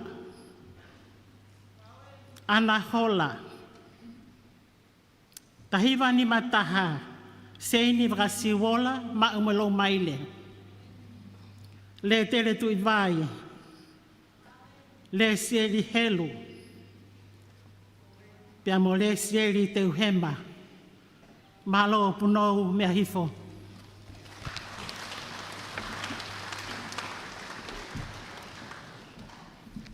Ta hiva ni maua. Longolongo ta pe alava mo lo maile. Mele luani mo lo maile. Luisa Kaituu mo lo maile. Seini fonua. Sela palu. Iunisi ilolahia. Ta hiva ni matolu. Otsia saafi mo lo maile. Luciane fukofuka mo lo maile. Siasiane fanua mo lo maile. Tufuola vakasiuola mo lo maile. Sinoveti o tukolo. Eleanoa tu Akilaumea. Papiloa Bloomfield. Tahiva ni mafaa. Ofa puniani mo lo maile. Mele fanaika mo lo maile. Koloa meleke mo lo maile. Mele finau. Le sierimanu. Vikatu uhoko. Uheina kefu. Mele ofa kine yafu. Teuteu punou. Tahiva ni menima. Mele ane meleke mo lo maile. Lupe finau mo lo maile. Luciane Mila. Mele maa imoa. Tahiva ni maono. Pilimlose moala mo lo maile. Sauni tape alava mo lo maile. Salote sina kavaliku mo lo maile. Anita toutayo lepo mo lo maile. Funaki tongilava mo lo maile. Maumi faupula mo lo maile. Meleane tau feulungaki mo lo maile. Sioana Havea. Tapo aki ngaluafe. Kato kakala fanua. Mele Havea. Amelia Viena Lehauli. Sane Mafi. Ilaisane Takala Takulua. Teuteu punou. Tahiva ni mafitu. Luisa fonua mo lo maile. Maloa fusi malohi. Melia melion tau. Loto mo ua Havea. Matelita uia. Tahiva ni mavalu. Pauline pa liu mo lo maile. Mele hau ofa mo lo maile. Tokase tupuafu mo lo maile. Sioana finau mo lo maile. Paenga vi. Mafle o takulua. Petamanu. Tapkitea maumalanga. Popua tuyono. Teuteu punou.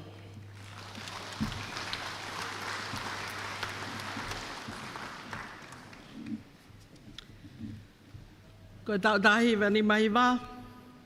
Mere whatai whanua mo lo maile. Kai whanua manu whirankepa mo lo maile. Mere nai te tau mo peau.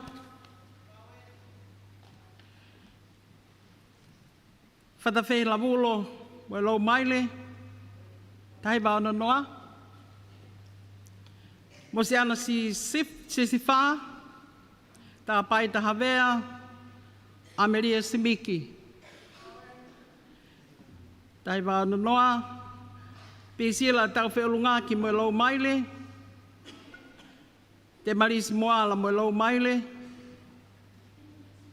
Lavinia Whina mo lo maile he tai wā taha. Mantua whanga halariku. Unista Aufa. Lo te siswha mo lo maile tahiwa ano taha. Nonu unga. Mere mafleo mo lo maile tahiwa ano wā. Evalingi Filimoe hala. Tahiwa ano taha. Mere nai te tau moe whalau mo lo maile. Tangini topa tupou mo lo maile. Mere tu i leila mo lo maile. Lau ngā e ki mafi. Lavli finau. Lo Samoala.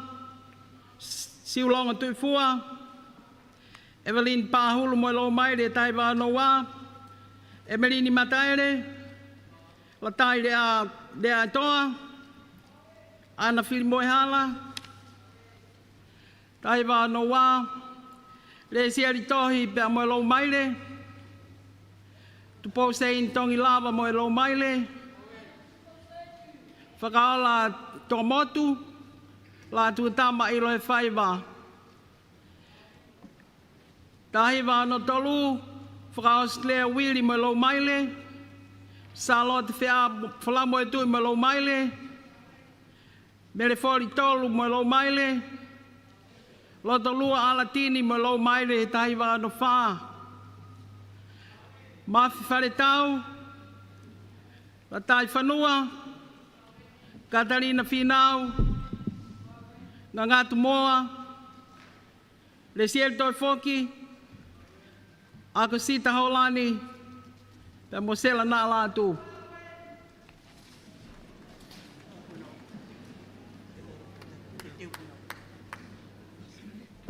Katak te teo punoa. Mo mei fo.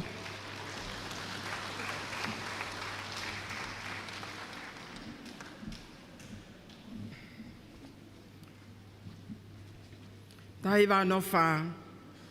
Fusi Watkin mo lo maile. Sivi whare tau mo lo maile. Le ipua o whatawhehi toa mo lo maile. Lo saline wau hingano. Kale sita hala api api. Talahiva o tolose. La nuola niusini. Anasiale. Toilea ahio. Mere ana puloka. Manu kailopa. Kolo ki holewa halaholo. Ana seini fetu ufuka. Taiwa anonima. Elen mone molo maile. Mele sinisia mone molo maile. Mau he tahiwa no. Manu puloka. Teu puno.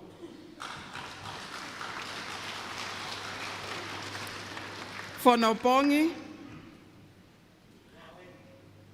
Naulangi kawai fiafi. Selari poi tupou. Taiwa no. Wini sinsa mo lo maile. Ane fifita mo lo maile. Si moa alipate mo lo maile. Ana lele noa mo lo maile. Sicilia lea tupou mo lo maile. Leiola paongo mo lo maile. Sela sausini pele. Milieli vea. Moala toa motu. Unga tea mau. Mele otolose satui. Losaline palu. Salote maile lutui. Matelita toe foki. Maumelo maile. Tahiva no fitu. Teu puno. Tahiwa no fitu.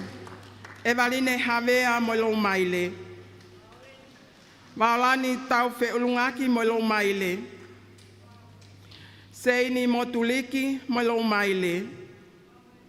Ane niusini mo lo maile. Helena ofa. Ilaisa ne inuki hangana. Teu ki palatai Simone. Elizabeth Latu. Tahiwa no hiva. Moala lea atou tai ngā luafe mo lo maile. Kaho havea mo lo maile. Vo sailoa lauti mo lo maile. Toa fili moi unga. Soana vea matahau. Molisita taufa. Teu puno.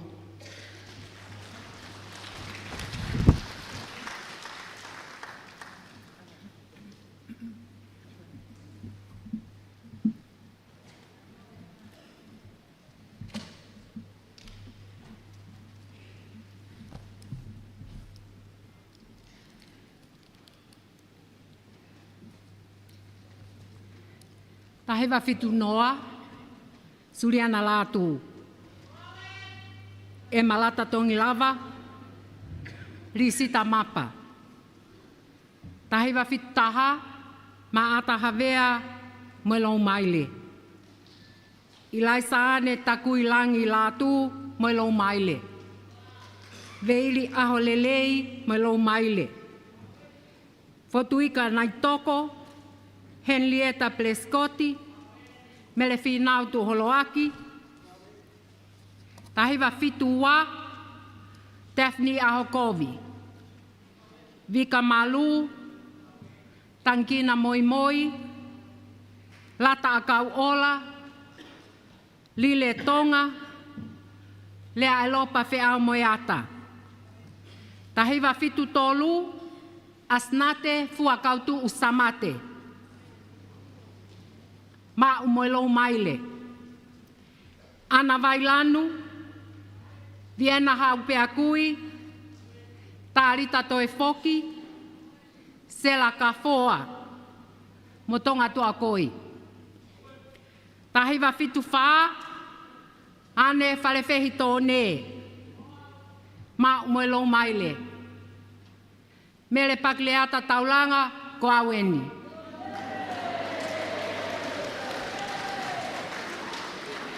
Netatua Plescotti, Fane Ramsey, Tine Puniani. Tahiwa fitu nima, Melelita Hafolani Fuka. Ma umoelo maile. Ayoe Matahaafe, Pietiesi Niwola Fahina. Tahiwa fitu ono, Elisabeth Fagava. Tahiwa fitu valu, Ilaisaane, Laulai Hau, Mawai, Ma Umoelo Maile. Halahingano Tuakolo.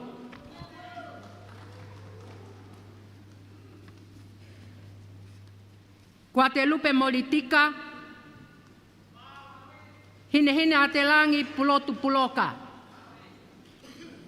Malo, Punou, Momea Hifo. Tahiwa fitu hiva, Akanes Maile Seni, Ma Umoelo Maile. Isini Kaitu, Luciane Tu Akalau, Ma Umoelo Maile.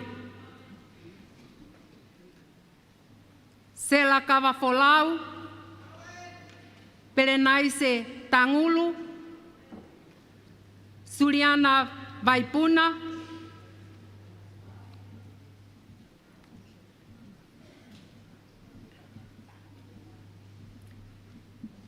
Elina Kaufusi, Emma Loto Alahi, Fusi Fifita,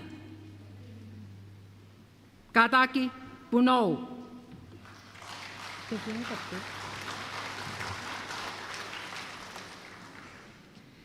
Sios ana apsake makasini tahiwa valua. Tahiwa valtolu sios ana ungatea taonga nui fonua. Ma umoelo maile. Te pola lolohea fononga loa. Asena mafileo. Tahiwa valufaa Kylie Skula. Ma umoelo maile. Meleane Safi, Ma umoelo maile he tahiwa valuni ma. Sela Ailine Lupeongo Taufa, ma umelo maile he tahi wawalu ni ma. Tahi wawalu ni ma he wifanga Pascala ma umelo maile. Susana Aho ma umelo maile. Ellen Leveni ma umelo maile he tahi wawalu ono. Letisiola Naulangi poaki mai. Tafa Nauli Vou ma umelo maile he tahi wawalu ono. Senorita Nai. Malo Punou.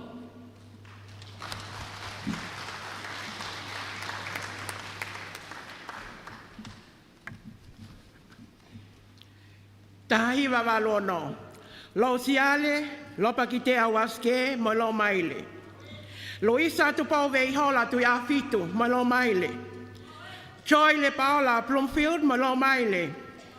Amelia taho ia fifita, mo lo maile. Tangina le amotua. Lineti mo unga fuka. Seonala tu nail langma afinao. Tahi wawalo fitu. Seglini I kahihifo, maumalo maile. Mary Whakahau, maumalo maile. Melenaite tupou. Se piuta lo pati aho, moelo maile I tahaiwa walwalu. Folola tonga. Nuni amone. Tahiwa walu. Ilaisa nevea, moelo maile. Akesa lineni Marilyn takau, moelo maile. Siulolovao Fanua moilo maile. Amelia Pele moilo maile. Fusi Finaulahi. Manu Savou. Ofa Faraus Folau. Patsepa Finau. Filinita Tupou. Lute Ailine Felice. Ana Fonua. Yolenta Tamoua. Selai Palu. Piamo fetongi mafi. Teu puno mo me ahifo. Tahiwa walu hiwa. Linta fisi peau. Tupou ahau tau aika. Fatafehi lilika palu mo ilo maile. Tahiwa hiwa noaya. Sarah Nyauta Raj mo ilo maile. Siosina wakasiwola mo ilo maile. Tule akawola, moilo maile. Paya tupou. Tahiwa taha. Ana tuyonuku, moilo maile. Lola peka, moilo maile. Akosita fangafu atayone, moilo maile. Keflin tamuhapai, moilo maile. Sela sausini pele. Vikale aivai. Mele faletau. Surieti vaipulu. Winimila kakapu. Tahiwa wa. Aganes lomu moilo maile. Taufa apsake tuipolotu moilo maile. Mafi topeni. Mele fihokotoa. Anaise soakimi. Milika tautai fo o tausinga. Mele finau taulanga. Tahiwa tolu. Seluwaya ta malua. Ilaisane no avea. Piamo etna ungatea tuitupou. Teu puno mo me haifo.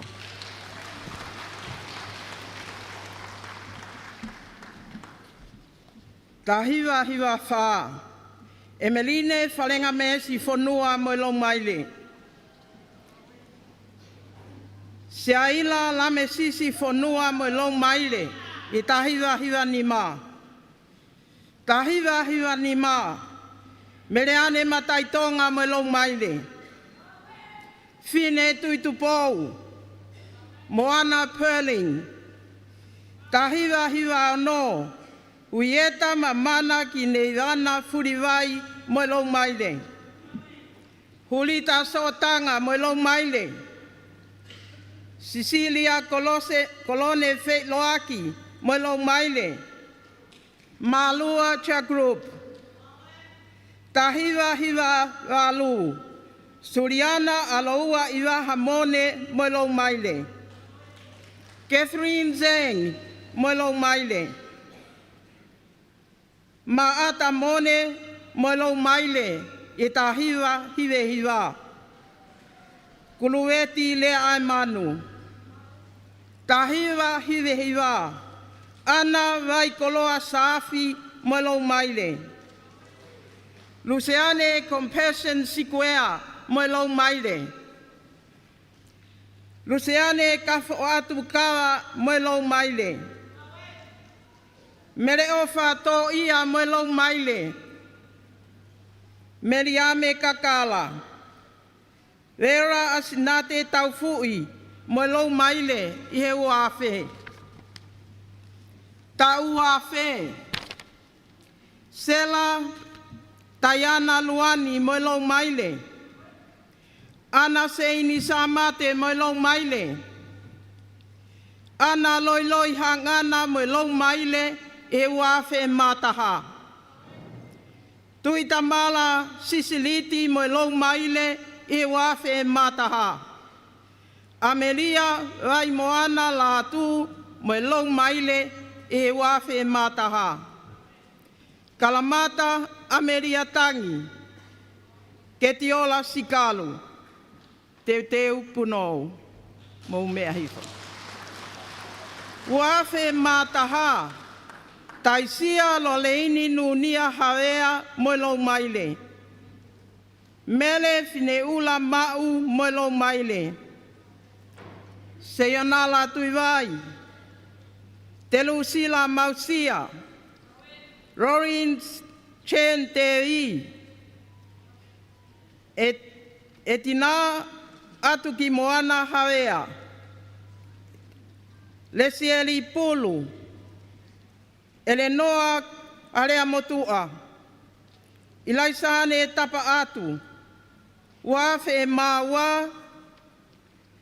Saleta fa mone moelo maile. Maikale fuka moelo maile. Servai ala tu moelo maile. Lowena kulaya Krismasi moelo maile. Tupou maluhola faretau moelo maile. Kafa ika moana kaaliku moelo maile. Ilaisane ofa moelo maile. Anahina makasini latu. Akanesi marine latu. Eunice vaitohi. Mereane vale vale. Te pola tu akitau moelo maile e wafe matolu. Tonga mamai aho moala. Kalolaine tau aho. Ana pahulu. Teu punou.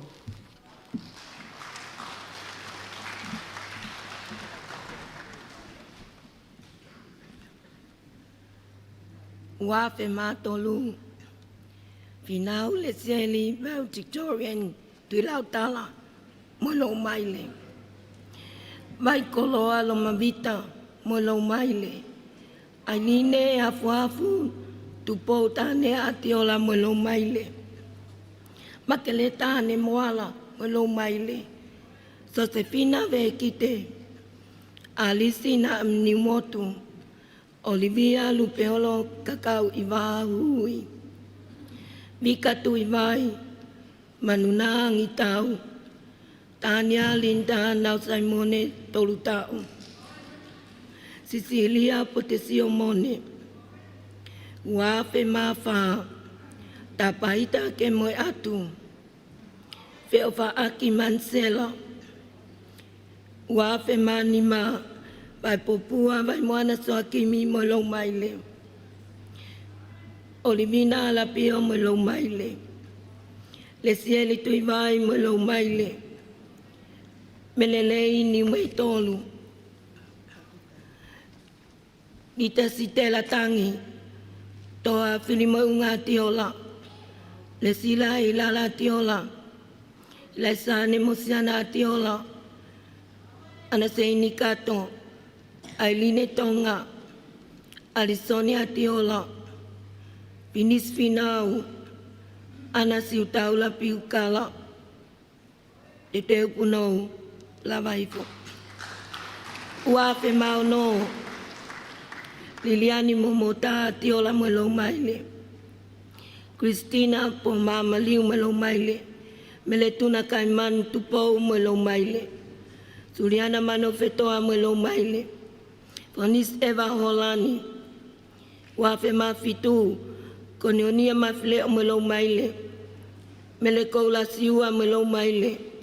Rupi Eleini Sina Tukia mo lo maile. Ulukili Petea Luani. Colleen Mansiu Tonu. Emeline Tupou. Wafe Mavalu. Caroline Tau Kapapuloka. Lupe to lele Isayone Pele mo lo maile. Ie wafe mahima. Wafe mahima. Asena Laivalu Palifau mo lo maile. Marilyn Haukinima. Itia elotu maya tangtau. Siu taula itu atonga Fuko. Luisa Vea Matahau. Siu taisi Kolome Katohanga. Pangalua Fonua. Akesa Hausia. Meleane Pauline Laimani Moelo Maile Ye Wafe Tataha. Wafe Hongo Fulu. Melenimo Italafau Christine Takai Moelo Maile. Ronda Finena Kakala Koka. Vea Tama Talaheu Anseko Moelo Maile Ye Wafe Tataha. Makalesi Mataitonga Moelo Maile Ye Wafe Tahawa. Puno.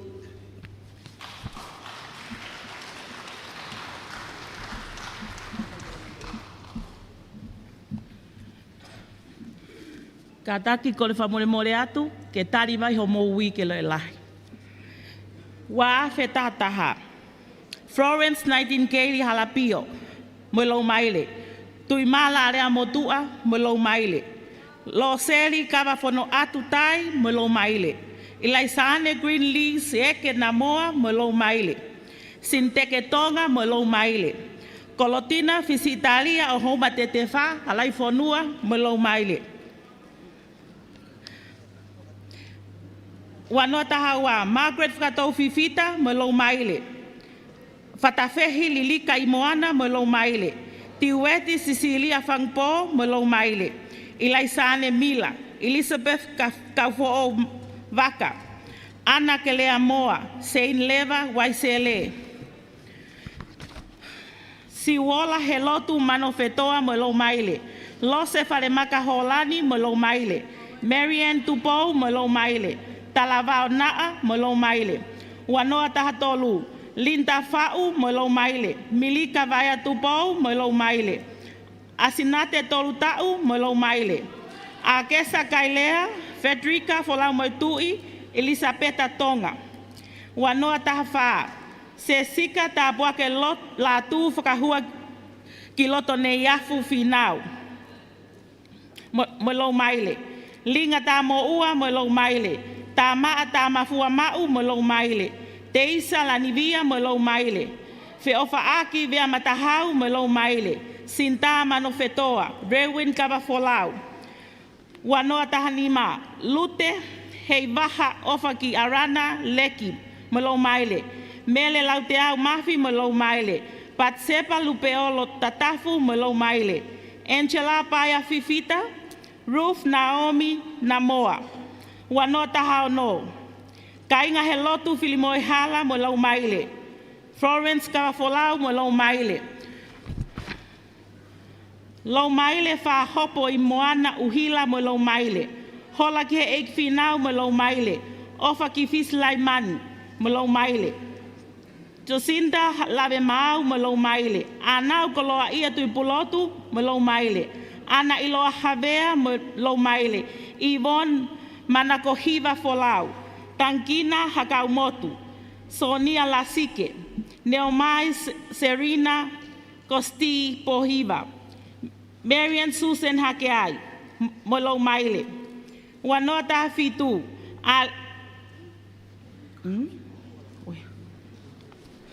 Te teu punou.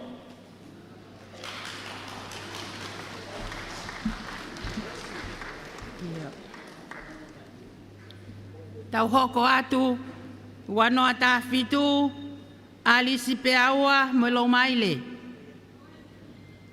Kristo lo ngini mo lo maile. Tau fatuku afu mo lo maile. Fea mo ata whakahua mo lo maile. Lineni lavnia fia ofa he mo ui la atu mo lo maile. Sinai takala whakaola me ilangi tamale mo lo maile. Mary Rose Murphy, Luciane Mano Pangai, Maata Moala Liamaa, Victoria Lamemai, Meliame Fusikata, Marie Mafileo, Vaisioa Tautuyaki, Tufi Heavula Toli Ehmanu Ras, Moelo Maile i he wafe tahavalu. Ana mai Moana Mafi, Moelo Maile. Caroline Christiana Kioa, Moelo Maile. Kataki, Puno. Wafe tahavalu. Toate Pilanivia, Moelo Maile. Nau sihoyata fa'u Moelo Maile. Luisa Maukakala Nau, Moelo Maile. Tali Tata Meifuna, Moelo Maile. Kristo Tuinukuafe, Moelo Maile. Aganes Masila, Moelo Maile. Lilian Kama, Moelo Maile. Selvaya Eukaliti, Moelo Maile. Rose Matilda Coloti, Moelo Maile. Apicale Fifita, Moelo Maile. Senolita Jan Willy Fraus Folau, Moelo Maile. Anne Grace Sisto Tai, Moelo Maile. Simai Matapuak Meilangi, Manofetoa, Moelo Maile.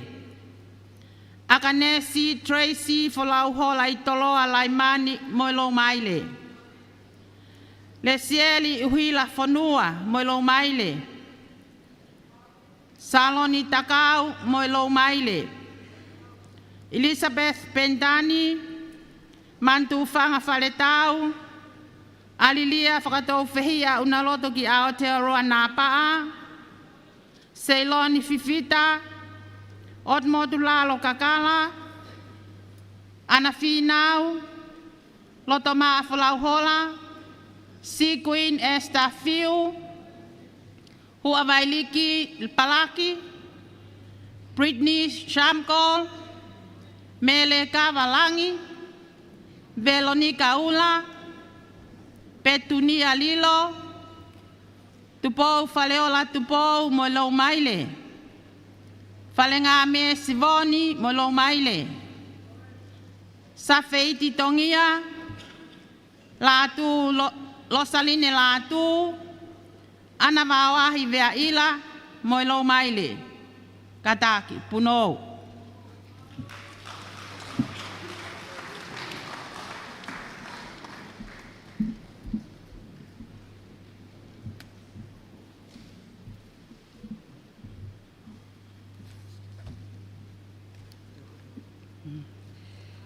Wa fetahiva me vila eukaliti, Moelo Maile. Oloka vaea, Moelo Maile. Bernadette Aloua, Moelo Maile. Winita Minoneti, Moelo Maile. Liwola Manofetoa, Moelo Maile. Tarita Moimoi, Moelo Maile. Lota Kaho, Moelo Maile. Maata Taulaki, Moelo Maile. Tikeri Te Mohenga, Moelo Maile. Melenaite Lupe Aka Fifita, Moelo Maile. Numineti Ana Tuimana, Moelo Maile.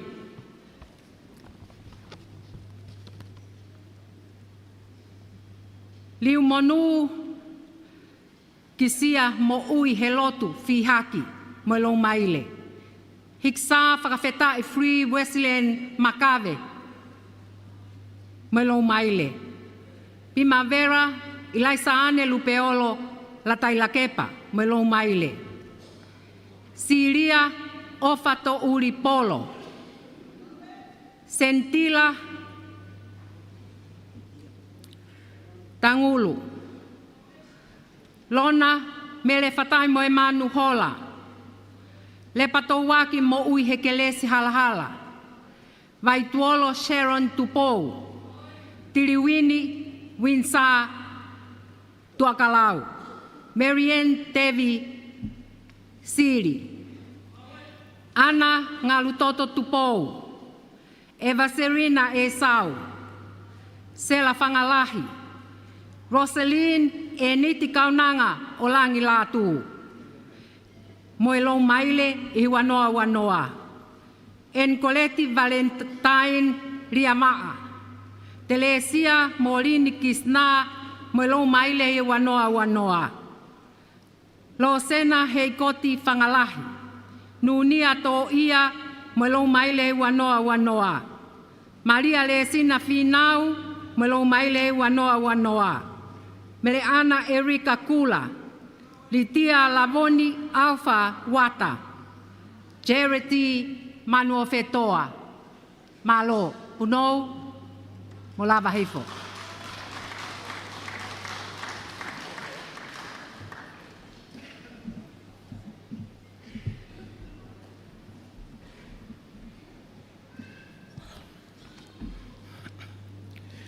Wanoa, wanoa.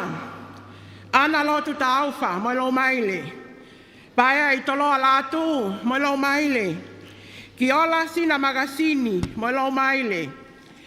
Emily Mau Mau, moilo maile. Christina Manoa Pangai, moilo maile. Beverly Finau Ngini Ngini, moilo maile. Liliani Ofeina Helotu Astafea, moilo maile.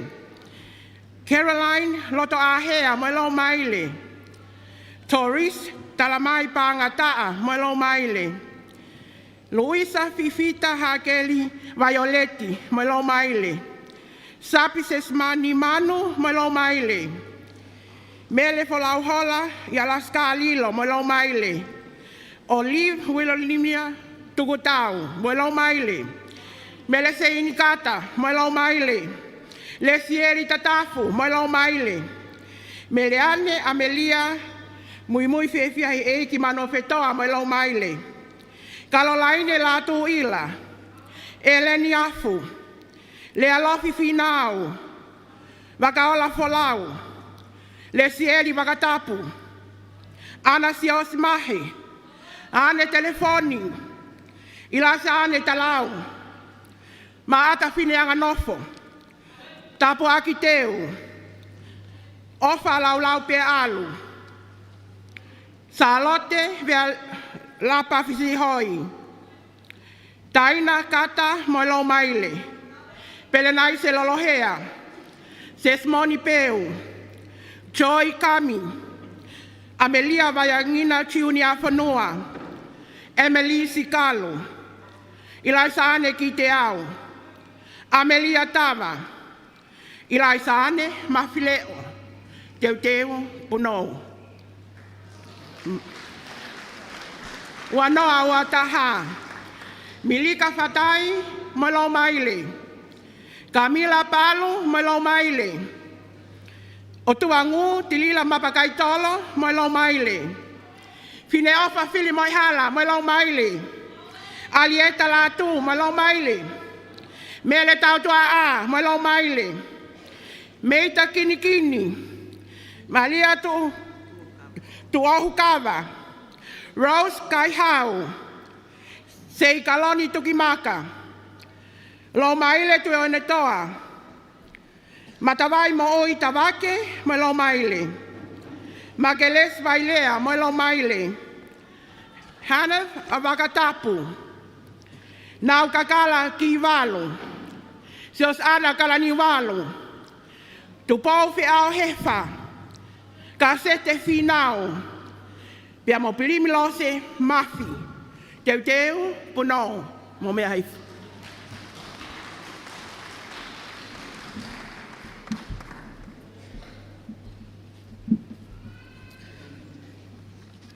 Wanoa ua. Iunisi tangata e waha.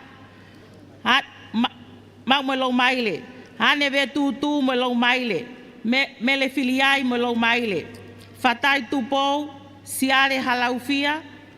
Heleni turiakiono. Mele tuipulotu. Amelia Marconi. Hane Pakofe. Asnate Valencia. Elisabeth Haunga. Mau me lau maile. Wanoa watolu. Rachel Tatafu. Litia Langi. Faleolupe Pale. Pinomi Pone, Leslie Unga, Manu Finau, Hena Naitoko, Heleine Ohuafi,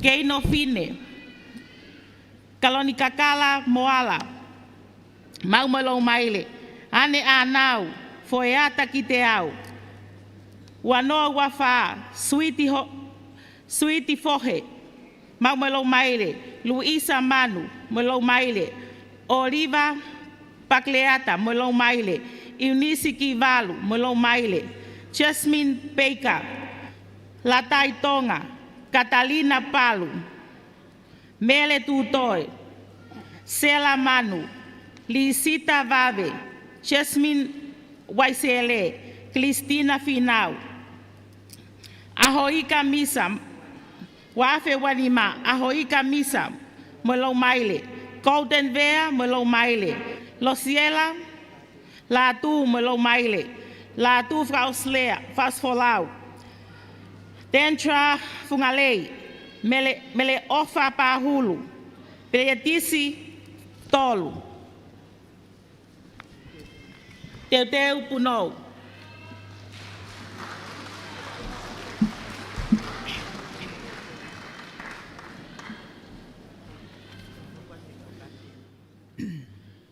Malo apita ko taho katuen ki kong hanafa. Ko kau kapiteni ni oi kolisi talo tau tahiva wano. Raki nanis kavapalu. Tahiva wano. Tahiva wafitu ungatea havea. Tahiva wavalu asnate kavapalu. Tahiva wahima latatobo. Te kapteni pe tahiva tolu noa lata tobo. Tahiva tolu taha mele liu mei tupo tongi lava. Tahiva tolu wa Luisa Palu. Tahiva tolu Catalina Fonua. Tahiva tolu fa Luisa Palu. Te Luisa Palu pe pa me tahiva tolu nima. Tahiva tolu ono sel tongi lava. Te tatau pe, te kapteni pe, he tahiva tolu fitu. Tahiva whanoa, mele latai mo ungaloa. Malo, tahiva whataha, kakala moala. Te tahiva whawa, ne kai ki whai hākoai. Tahiva whatolu, mele teu ki whalesiu, poko salo te teu ki whalesiu maile. Malo. Tahiva whawha, tupou kavapalu. Taiva whanima, whatawhei mataere. Taiva whano, mautelai. Taiva whawhitu, lesieli soakai. Taiva whavalu, makineti tape alava. Taiva whahiva, pisila sovaleni. Malo, taiva ni manoa, finau lelei pe tonga. Teuteu punou. Malo. Mei. Ia.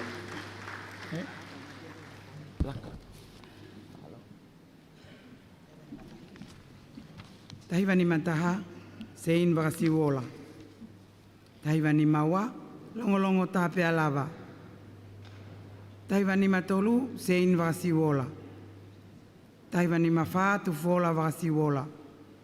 Tahiva ni menima o tia safi. Kataki ko awen lo lahi mai whamore more. Tahiva ni maono mire whanaika. Tahiva ni mafitu primlose moala. Tahiva ni mawalu saun folau tape alava. Tahiva ni mahiva valoa fus malohe. Tahiva ono noa toa kase tu wafu. Tahi wāno taha whatawhei lavulo. Tahi wāno wā pisila tau whiulungaki. Tahi wāno tolu le sieri tohi. Tahi wāno whaalo tolu alatini. Tahi wāno nima kare sita hala api api. Tahi wāno no fusi watkini. Tahi wāno fitu mere sinsia mone. Tahi wāno walu ane fifita. Tahi wāno hiwa materita toe foki. Tahi wa fit noari sita taufa. Tahi wa fit taha veiri aho kovi. Kataki veiri aho lelei. Tahi wa fitua tefni aho kovi. Tahi wa fit tolu asnate whakautu usamate. Tahi wa fit faa ane fale fehi tō ne. Tahi wa fit nima melelita fuka. Teu teu punou.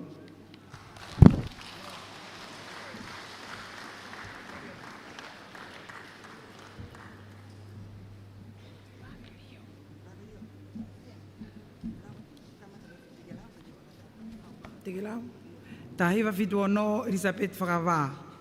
Tahi wa fit fitu ilaisane laulai hau mā vai. Tahi wa fitu walu ilaisane laulai hau mā vai. Tahi wa fitu hiwa kwa te lupe moritika. Tahi wa walu noa aganes maireseni. Tahi wa walu taha kulaea meita Krismasi.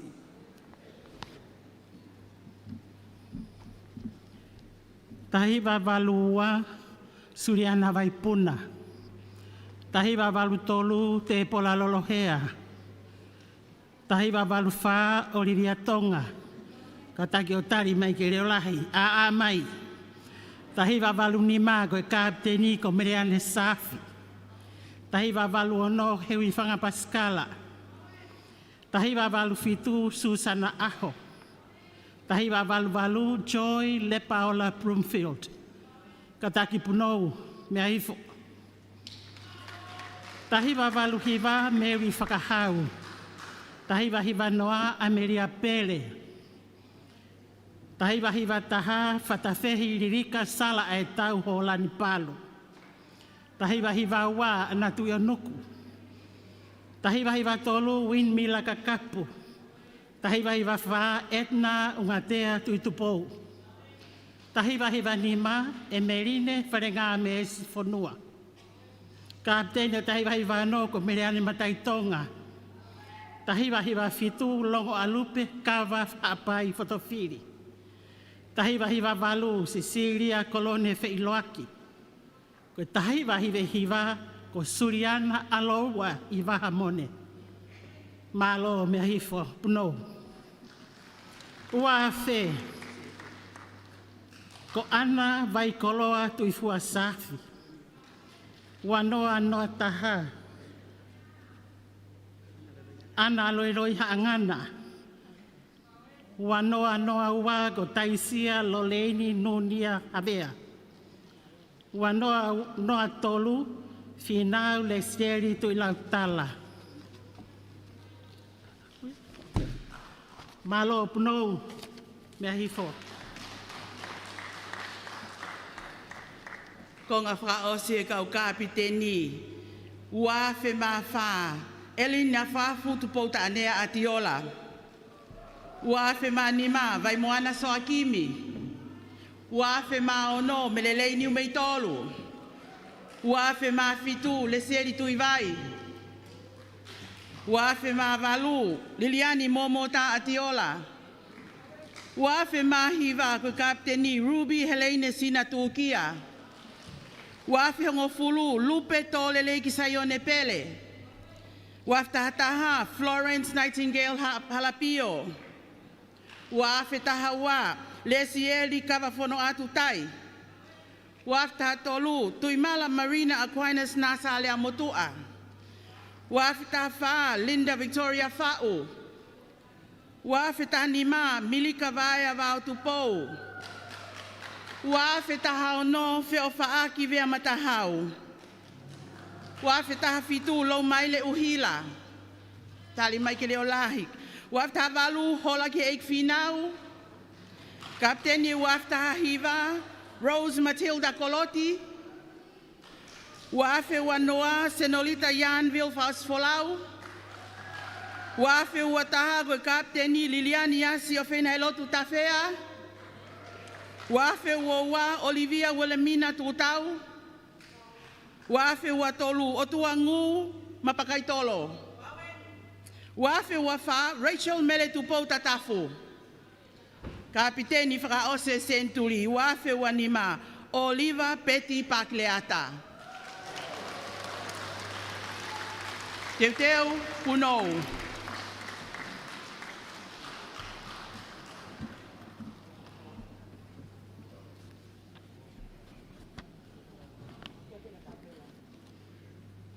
Tau hoka tuen ki he konga hono ni mā, koe kaumata pule lahi. Tahiwa ua non nanis kawapalu. Tahiwa ua fitu unga tea havea. Tahiwa ua malu anatari ai. Tahiwa ua hiwa mere fatai latu mailangi. Tahiwa fataha man puloka. Tahiwa whanima kau fōukulu. Tahiwa whāno mau te lai. Tahiwa whāwhitu penai se tau moe peau. Tahiwa whāwalu maopa waipulu. Tahiwa whāhiwa hepi kailahi mo tae kami. Tahiwa ni manoa mere tā uwha. Tahiwa ni mataha whane whinau. Tahiwa ni maua Liliane Momo Tāholani. Tahiwa ni matolu Atiola Vikilangi, pea mo longo tā pea lava. Tahiwa ni mawha Luisa Kaitu. Tahiwa ni me ni ma Luciane Mila mo Ofa Puniani. Malo, no, me ai.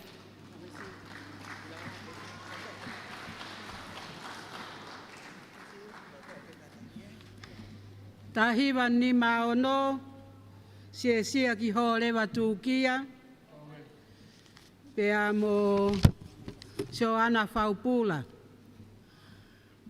Tahiwa ni mafitu, funaki tongilawa, mo Meleane Meleke. Tahiwa ni mawalu, sauni folau tapea lava, mo funaki tongilawa. Tahiwa ni mahiwa, waloa fusmalohi, mulanga oi mone. Tahiwa ono noa, oloka mau. Tahiwa ono taha, kaifonua amanu ale amotua. Tahiwa ono ua, Silvia Mafi. Tahiwa ono tolu, Meriame Mone. Tahiwa ono faa, Elisabeth Taungakawa. Tahiwa ono nima, Te Mareti Havea. Tahiwa ono Mere Ana Puloka. Tahiwa ono fitu, Mere Sinsia Mone. Tahiwa ono walu, Simo Aripate. Tahiwa ono hiwa, Keta Iongi.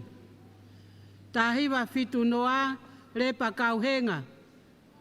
Pea moli sita taufa. Malo Punou.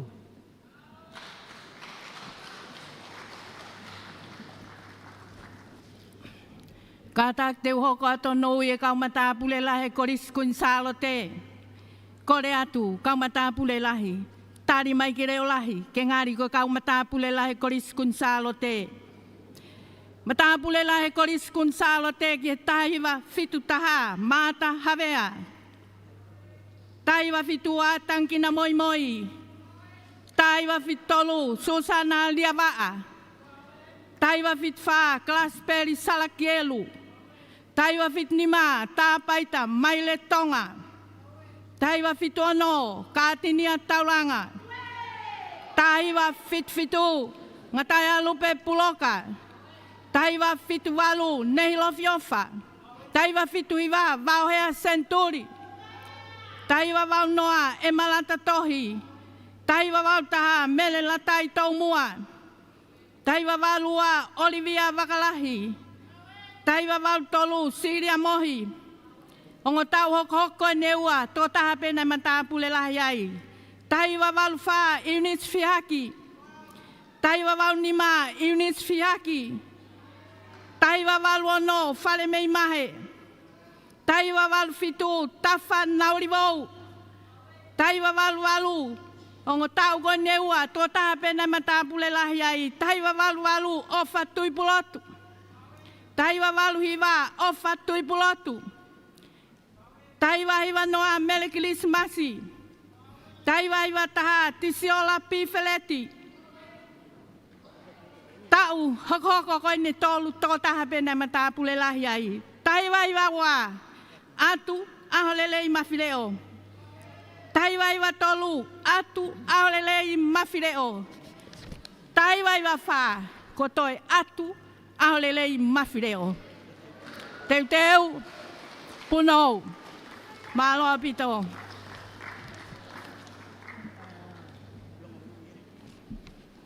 Kole ke tau hoko atu ke tahiwa nima. Tahiwa nima mele talaifina vailanu. Tahiwa ono siweti mahe. Tahiwa fitu Luciane Silatolu. Tahiwa valu Luisa Veapina fangai pulotu Koloamatangi. Tahiwa Luisa Veapina fangai pulotu Koloamatangi. Uafe mele mausia. Uafe mataha Lineti maasi. Uafe maua kaufusi ulak sentau e mo ui tukumoe. Uafe matolu Mary Ronda Faleola Hufanga. Uafe mafa afuafu tupou tane atiola. Uafe manima meleane ikaila. Uafe maono mele pasmata mahe. Uafe mafitu Liliani momota atiola. Uafe mavalu tunamisi tafea. Uafe mahiva falemei fusmalohi. Uafe hongofulu falemei fusmalohi. Uafe tahtaha Sela Maria Ahio. Mukataki teuteu punou. Lavai fokilalo. Uafe tahawa Kolotina halaifonua. Uafe tahtolu Kolotina halaifonua. Uafe tahfa mele mamahiva etuyano. Uafe tanima. Tamaa urakita mafua e pangai oe hau mau. Uafe tahano kaufo'ou langa isaione lolinta filimoihala.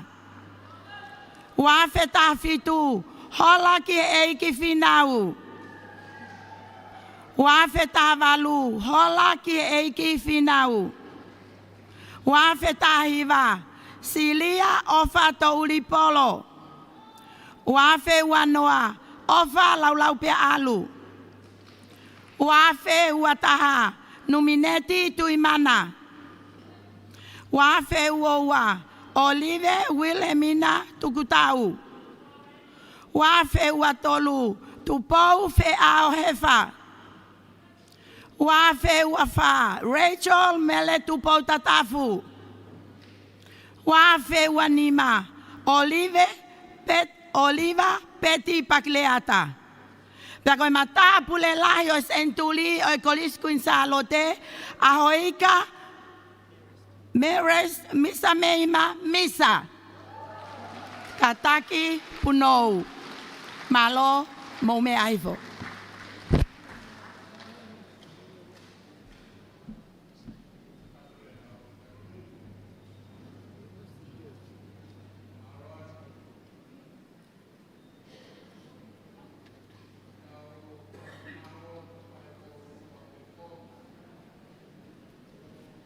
Tau pekia tuk whai moia tau maranga pongpongi. Tau himi tuku whamarmore vespe taha.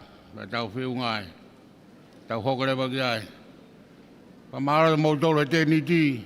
Mea malo e kai ke mo mamaloa na tau me tok tuku a bongbongi. Mo whae mo tolo fui ngā aonga koia. Hiwa tuku.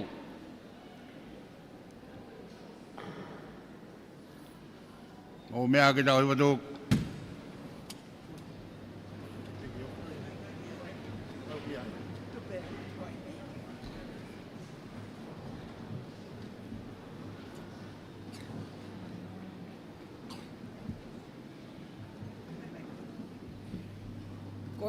Ko himi tuku, ose ake katoa nga fugani.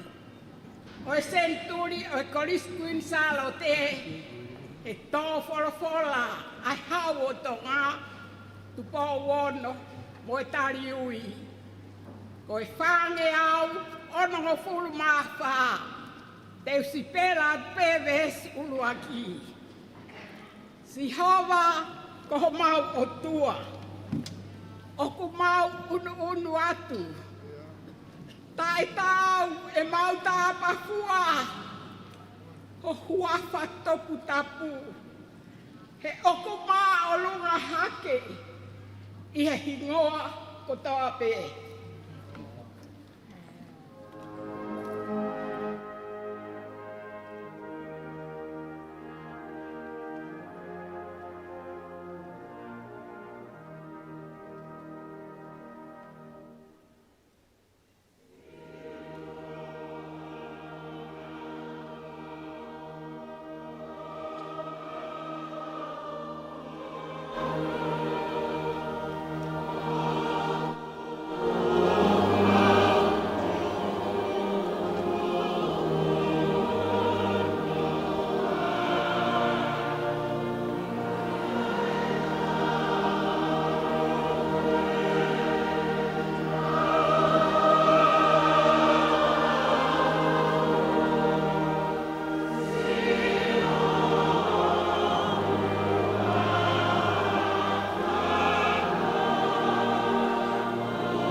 Kresa iki ko sisu klaisi, ofla tu atau tamai, mo fio lau mare manu ni, ki atau toluia o tangata. Ameni.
Ko e lava kakato ia o e hoa au ko ia o e hoa tāni. Tari ui ko ia.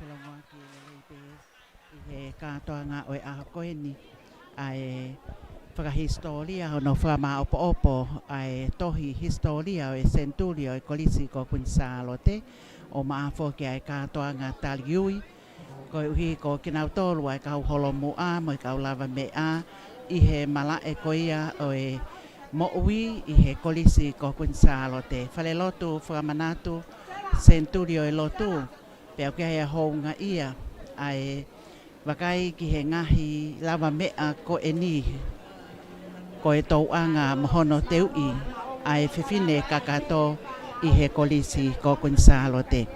Hange pe ko ia na e o atu i he tau polkalama o e ahoni ai hounga ia ko uhi ko e ngahi whakamatala o ko tātāna ki mai ke whakahoko atu ke mea kia hau ki mo i kāinga o e whanua. I he ngā ue lahi mo ka whakawha ko whakahoko he kauhiwa koe ni anu usila na nau tataki ai o wau o e ahoni pia mo e pui pui tua o e hiwa na e tuku mai aia ko e fou i he mo ui kalu se whai i hono whakatata i e ka wako tutuku o e kolisi me ngahi whunga waka ki he kehe o e siasi we siriana tau ataina o tonga ko e siasi metotisi ko e siasi whakatahataha pea i he ngahi whunga waka ko e ni mo e ne ngahi tunga o e tauhi lotu kana e kai mo le ai ai ngahi a konaki mo e tā ke kina na e hunuki me he kolisi ko Kunsalo te aia na e lau manu mo tāpua ki ai a hinehina sistou tai veituna na e whakahoko whatongia ko e whaia ko i e kolisi ko Kunsalo te he tau e tahawalu pea ko ene whono ngā na e kauia i he whaihiwa whaiifi lolotonga pe ene i he kolisi i ene paionia i he kauifi ko ene ai kolisi ko Kunsalo te pea na ne mamahi ai pea e whatongia ko eni pea neongo o kiai ai ngahi pole o e whewhanonga aki i Nuusila he koe uhi na e nofoia i e wahenga ko eni kua pau ke whai mai ai whanonga ia i e taimi kotoa pe ki Okalani me i Hamilton i e polokalama ko hiva ai siasi pea koia i ene pehe o ku tau inasi kotoa pe i e ngahi lelei na e whakahoko aki ai whatongia o au mai ki he lolotongani. Ko ia ko e katoa ngaia o e aho pea mo e antema na e tuku mai ko e Centuri ko e katoanga mo Sihova. Whakawhetai, whakahoi fua pea mo e tuku pā. Ko ia o kia ia amanaki he katoanga ko e ni mahu pea mohono ngahi whakamatala aia o kia ia ngahi tala loto o ko whetapa ki ai ai kainga lotu e siasi mo e hauwei ki ako tutuku i he whale lotu whakamanatu Centurio e lotu. Neongo ko maa opo pea iai pea mo e ngahi polokalama ki e toi ngau e aho ka o kia iai amanaki lelei pe i e ngahi whakamatala koe ni na i tuku atu o klawa ke tau inasti whakatahai pea mo ki mautolu a e kainga o e whanua. Ko e wakaire vaeni ki he tawhaaki koe ni o e whale lotu whakamanatu Centurio e lotu pea mo e amanaki lelei pe na tau whilongoa ki fia pea mo ki mautolu ai hauwei ki mo i kāinga tonga. O ko ia ia whakamalo mai loto honga ia, ko e fu aho ka whakawha kua tau whanonga ia, mono mahu i he historia o ko amanaki pe, o ko hoko ia ko e koloa fungani ka te tau tolu kotoa pe ke hoko atu ai whanonga. O kia ia whakamalo mai loto honga ia, whingawe aki mo e Broadcom, e whaema walufitu poini ni ma, pea o ko ia ia whakamalo mo e honga ia. Timi ngā aue me he whale lotu whakamanatu Centurio e lotu, ai ko Mawahi Lama, pe e whokia Temsia Ne Mani, ko Manatu Waka, ko Hilda Minoneti, o maa whoki Pierre Olie, ko Soakai Akimeta, pe e whokia Ilai Sahelu, ko e kau ngā whakauko whatungia ia, i he ngahi whakamatala o kutuku atu. Tautali fia pe mo e hounga ia, ko e kau whakata mo le sieli toki fifita, kai o maa whoki a Usaya Skin, si o saia ma whapea lolohea, Aaron Apa, ko au rakmata moala, o kia ia hounga ia, i e tau kau whakataha, pea malo au pito ho mo mea mai, ka mo mea.